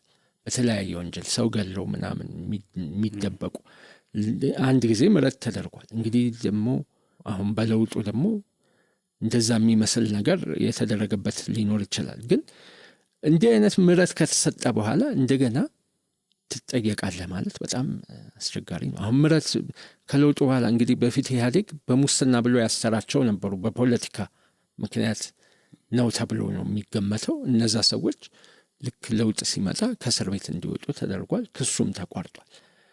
እርግጥ እሱ ምህረት በፓርላማ ነው የሚሰጠው። ምህረትም አይደለም ይቅርታም አይደለም፣ ብቻ ከለውጥ ጋር ተያይዞ እንዲወጡ ተደርጓል። እና እንዲህ አይነት ነገሮችን ሁሉ መጠየቅ የሚያስችል አይነት አጻጻፍ ነው የተጻፈው እና ይሄ ልክ አይደለም። ሀገር እንድትሻገር ለውጡ ጥሩ እንዲሆን ተብሎ አንድ ጊዜ ምህረት ከተደረገ ምህረት ተደረገ፣ ይቅርታም ተደረገ፣ ክስም ተቋረጠ፣ ያው ነው። እንደገና ያንን ሰው ንብረትህ ግን ሊወርስ ይችላል ብሎ ህግ መደንገግ በጣም ትክክል ያልሆነ ነው። አሁን ለወደፊትም ሽግግር ፍትህ ይደረጋል፣ እርቅ ይደረጋል፣ ይቅርታ ይደረጋል፣ ምህረት ያጠፉም ቢጠየቁም ቢቀጡም ይቅርታ ሰው ይቅርታ ባብሎ የሚኖርበት ሁኔታ ይፈጠራል እየተባለ እንደገና እንዲህ አይነት ነገር በጣም አስቸጋሪ ነው እና በአጠቃላይ ምንም አይነት ነገር ቢሆን ከወንጀል ጥፋት ውጪ መውረስ ትክክል አይደለም። ጥሩ ነው፣ አመሰግናለሁ። አንድ የመጨረሻ ነጥብ ላንሳና ከዛ ምናልባት እኔ ያላነሳኋቸው ሌሎች አከራካሪ ሊሆኑ የሚችሉ ጉዳዮች ካሉት ትጨምርልናለህ። ከውጭ ሀገር በተላከ ገንዘብ የተፈራ ሀብትን በተመለከተ ደረሰኝ ካልቀረበለት ይወረሳል የሚል አለ እና የገንዘብ መጠኑ ከ5 ሚሊዮን ብር በላይ መሆን አለበት የሚልም ሊሚቴሽን አስቀምጧል። ይሄ በተለይ ብዙዎችን ያሳሰበ ይመስለኛል አይደል? አሁን እኛ ሀገር ገንዘብ በፎርማል መንገድ የሚገባ ገንዘብ አለ፣ ግን ብዙ ሰው ደግሞ ኢንፎርማሊ ቤተሰቦቹን ለመርዳት ገንዘብ ይልካል። ለዛ ደረሰ ሊቀርብ አይችልም አይደል? ስለዚህ እነዚህንም ሰዎች ታርጌት የሚያደርግና አፌክት ያደርጋል። ከዚህ ጋር በተያያዘ ምንድነው የምትመለከተው ነገር? በውጤት ደረጃ ምንድነው የሚሆነው? በውጤት ደረጃ ይሄ በጣም ያስፈራኛል ሳስበው ራሱ። ምክንያቱም ዛሬ ውጭ ሀገር ልጅ ያላከ ቤተሰብ እኮ የለም፣ ዘመድ ውጭ የሌለው የለም። አረብ ሀገርም ሊሆን ይችላል፣ አውሮፓም ይሁን አሜሪካ፣ ብቻ ደቡብ አፍሪካ ምን እኮ ወጥቷል እኮ ህዝቡ በየቦታው እና ስለዚህ ይላከለትም አይላከለትም እሱ ልኮለት ነው ይሄን ያፈራው። እዚህ ደግሞ ያመጣውንም ጭምር ተልኮለህ ነው ያፈራው እና የተላከበትን አምጣ ብትለው አይ ያረኒ ሰርቼ ነው ቢል ይሰራህና ሰርታ ያፈራ ለመሆኑ ደግሞ ማስረጃ አምጣ ብትለው ከየት ያመጣ? እያንዳንዱ ሰው እኮ ኩባንያ አይደለም፣ የሂሳብ መዝገብ አይዝም። ስትነግድ ስትሰራ ንብረት ስታፈራ ዝም ብለህ ነው በቃ ትገዛለህ፣ ትሸጣለህ፣ ትሄዳለህ። በቃ የዛን ሁሉ ማስረጃ ከየት አምጥተህ እንደገዛኸው ስለ ህግ ወጥቶ አይደለም ያነሳን ያለ። በህጋዊ መንገድ ያፈራው ሰው ሊያስረዳ አይችል። ይሄን ከከሌ ወርሼ አባቴ አውርሶኝ እንዲያርጌ ሸጬ ከዛ እሱን ይሄን እንዲህ ቢልህ እኮ ይሄ እኮ ወሬ ነው። ማስረጃ አምጣ ብትለው ከየት ያመጣ? በጣም አስቸጋሪ እና ብዙ ሰዎች ላይ መጉላላት ልክ በአብዮቱ ጊዜ እንደተደረገው ከዛም የባሰ እና እንደውም የከፋ ያኛው እንደውም ይሻላል። ምክንያቱም ያኛው በአይዲዮሎጂ አለው። ሶሻሊዝም እኩልነት ነው። ከተወሰነ ንብረት በላይ ማፍራት፣ ከአንድ ቤት በላይ ማፍራት ክልክል ነው። በቃ ጥርትና ግልጽ ያለ ህግ ነው። አላማም አላቸው። ስህተትም ቢሆን በጊዜው አምነውበታል። በቃ ብዙ ሀገሮች ላይ የተደረገ አብዮት ነው። በዛ መሰረት ነው የሰሩት። ደግሞ ያን አድርገውም ለድሃው ነው ያካፋሉት። ይሄ ግን አስቸጋሪ ነው የሚሆነው እና የማንኛውንም ሰው በር ሊያንኳኳ የሚችል ነገር ነው የሚሆነው እና ከውጭ ሀገር ነው እንዳልከው በጣም አስቸጋሪ ነው። አሁን በትክክል ከውጭ ሀገርስ በትክክል በባንክ እንኳን መንዝሮ ሀብት ያፈራ ሰው ሲጀመር አብዛኛው ሰው ያው እንደ ህጋዊ ነበር በተለይ የሚቆጠረው። በተለይ በኢህአዴግም ጊዜ ምንም በግልጽ እኮ ነው በብላክ ማርኬት በሳንቲም በነገራችን ላይ በሳንቲም ነበር የሚለያየው እኮ ያኔ 24 ብር 20 ብር ለውጡ ሲመጣ እኮ ወደ 24 ብር አካባቢ ነበር ምንዛሪው ዋጋ የመንግስትም የውጭ የብላክ ማርኬቱ እና ልዩነታቸው በሳንቲም እንደውም ብላክ ማርኬት ሄደ መመንዘር ስም ነው የሚተርፈ 50 ሳንቲም 80 ሳንቲም ምናምን ነች እኮ ልዩነቱ ከ100 ብር ላይ 80 ብር እንጂ በጣም ብዙ ብር ካልሆነ ባንክ ሄዶ መመንዘር ነበር ያኔ የሚሻለው ግን ባንክም እንኳን ብትመነዝር ይሄ ቀን ይመጣል ብለህ ደረሰኙን አታስቀምጥ የት ባንክ እንደመነዘርክም አታስተውስም ቀኑንም የመነዘርክበትን ቀን አታስተውሰውም አሁን ደረሰኝ አምጣ ብትባል ከየት ታመጣል ይሄን ንብረት የፈራኸው ከውጭ ተልኮልህ ነው የተላከበትን አምጣ ብትባል ትንሽ ደረሰኝ ብታመጣ አትችልም ስለዚህ ይሄ በጣም አስቸጋሪ ነው ይሄ 5 ሚሊዮን 10 ሚሊዮን የሚለው ምንም ትንሽ ነው እንጂ እሱ ብዙ ምክንያቱም በአሁን ሰዓት ገንዘቡ በጣም እየወደቀ ተራቃ መኪና 2 ሚሊዮን 3 ሚሊዮን እየተሸጠ 5 ሚሊዮን እየተሸጠ የመኪና ዋጋ እኮ ነው በአሁን ሰዓት እኮ ማንኛውም ንብረት 5 ሚሊዮን ነው ብትል ሊሆን ይችላል ስለዚህ አይደለም ሀብት ያፈራውን ሰው ድሃ ገበሬ ሳይቀር በዚህ ሊጠቃ ይችላል ልጅህ አረብ ሀገር ነች ይሄንን ኩሽና ያደስከው እሷ ልካለህ ነው ይሄ 5 ሚሊዮን ያወጣል ይሄ ነው ብትለው እኮ በቃ ስለዚህ በጣም ይሄ መንገድ በደንብ ሊታይ ይገባል ከህግ ብቻም አይደለም ከኢኮኖሚም ራሱ ኢኮኖሚስቶችም የሚናገሩት ነገር አለ አሁን ይሄ ከዚህ በኋላ ወደ ኢትዮጵያ ውጭ የሚኖረው ዲያስፖራ የሚልከውን ገንዘብ እንዳይልክ የሚያደርግ እዚህ ንብረት እንዳያፈራ የሚያደርግ የዛ አይነት ውጤት ይኖረዋል ብላክ ማርኬት ውስጥ ራሱ ያለው ዶላር እንዲጠፋ የሚያደርግ ሊሆን ይችላል ያ ደግሞ መጥፋት እኮ ጥቅም ብቻ አይደለም ጉዳት የለውም ወይ ብሎ ማየትም እኮ ያስፈልጋል ምክንያቱም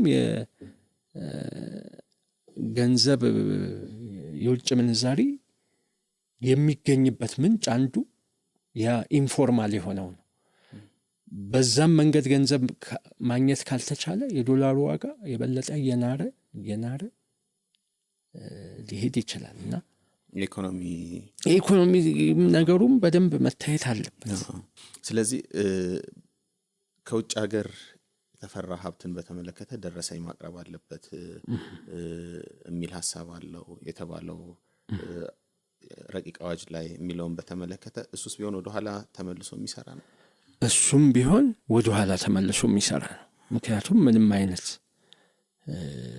ልዩነት አላስቀመጠም አዋጁ በአጠቃላይ በዚህ አዋጅ በሚፈጸሙ ጉዳዮች ላይ 10 በተለይ ንብረት ምንጩ ያልታወቀ ሀብት ከሚባለው ጋር ወደ ኋላ 10 ዓመት ይሰራል ማለት ነው እና በምንዛሪም ቢሆን ከውጭ ተልኮልኝ ነው ያፈራሁት የሚል መከራከሪያ ለማቅረብ ደረሰኝ የማቅረብ ግዴታው 10 ዓመት ወደ ኋላም ጭምር ይሰራል ማለት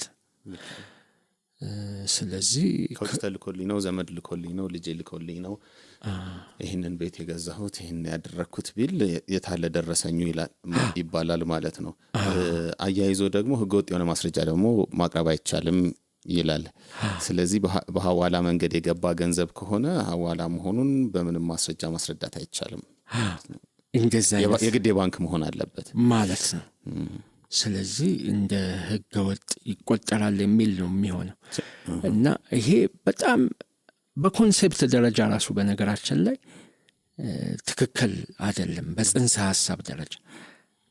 ሐሳብ ደረጃ ምንጩ ያልታወቀ ሀብት ማለት በሙስና በምዝበራ የተገኘ ማለት ከውጭ የተላከ ግን በላቡ ሰርቶ ያፈራው አረብ ሀገር ሄዳ መንገድ ነው ችግሩ አረብ ሀገር ሄዳ ሰው ቤት ሰርታ በላቧ ያፈራችው ንብረት ነው ያ ንብረት ወይም ከአውሮፓም ከአሜሪካም ቢሆን እንቅልፋቶ ሰርቶ ያመጣው ነገር የስደተኛ ንብረት ነው ከንብረት ስለዚህ ያ ንብረት ምንጩ ያልታወቃል እንለው አንችልም ምንጩማ ይታወቃል ሰርቶ ከውጭ ሀገር ልኮ ያመጣው ህግ ደግሞ ሁሌ በቀንነት ነው የሚታየው የሚተረጎመው ነገሮች ስለዚህ ያንን ነገር ግን በህጋዊ መንገድ መመንዘር ሲገባ በህገወጥ መንገድ መንዝረሃል ከተባለ እሱ ሌላ ነገር ራሱን የቻለ ቅጣት ነው ራሱን የቻለ ወንጀል ነው ራሱን የቻለ ቅጣት ያ ደግሞ አቃቤ ህግ በህገወጥ መንገድ ለመመንዘሩ ማስረጃ ማቅረብ አለበት የአይን ምስክር ማቅረብ አለበት በህገወጥ መንገድ ለመመንዘሩ ወይም ሰነድ ማቅረብ አለበት እንጂ ተጠርጣሪው ሳይሆን ንጽህናውን ማስረዳት ያለበት አቃቤ ህግ ነው በህገወጥ መንገድ መንዝሯል ካለ ያን ማስረዳት ያለበት አቃቤ ህግ ነው እና ይሄም በጣም ልክ ያልሆነ ነው በዛ ላይ እንደዛም ከሆነ ደግሞ ምንጩ ያልታወቀ ሀብት ሊባል አይገባም ራሱን የቻለ ወንጀል ተደርጎ ወይ ካሻሻለም የራሱን የወንጀል ህግ ነው ማሻሻል ያለበት እንጂ ከዚህ ነገር ጋር መደባለቅ የለበትም አመሰግናለሁ በጣም አቶ ታምራት ምናልባት እኔ ያላነሳሁት አዋጁ ላይ መነሳት አለባቸው የምትላቸው ነጥቦች ይኖር ይሆን አዎ በአጠቃላይ ለማንሳት የምፈልገው ይሄ ህግ ወደ መሬት ሲወርድ በጣም ብዙ ሰዎችን ማጥቂያ ሊሆን ይችላል በገበሬ ማህበር ደረጃ አይደለም በአዲስ አበባ ይሄን ንብረት ከየት ነው ያመጣው በሚል ለመጠየቅ በር የሚከፍት ነው በተለይ ይሄ ደግሞ ከውጭ የተላከ ገንዘብ የሚለው ማንኛውም ሰው ውጭ ዘመድ ባይኖረውም አይ ይሄ ከውጭ ነው የተላከበትን አምጣ አለዛ ደግሞ እዚህ ነው ያፈራሁት የምትል ከሆነ እዚህ ለማፍራት አምጣ ብትለው ማንም ሰው በኑሯችን ውስጥ እንኳን እዚህ ፈረንጅ ሀገር የሚከብድ ይመስለኛል ሁሉን ነገር በሰነድ የሚይዙ ሰዎችም የሚቸገሩ ይመስለኛል በጣም አስቸጋሪ ነው አብዛኛው ነገራችን የተመዘገበ አይደለም ምንሻሻጠው ውል ሳንጽፍ ነው እንረሳለን እና ስለዚህ አብዛኛው ማስረዳት አይችልም እና ብዙ ንጹሃን በላባቸው ደክመው ያፈሩ ሰዎች የሚቀሙበት ነው የሚሆነው እና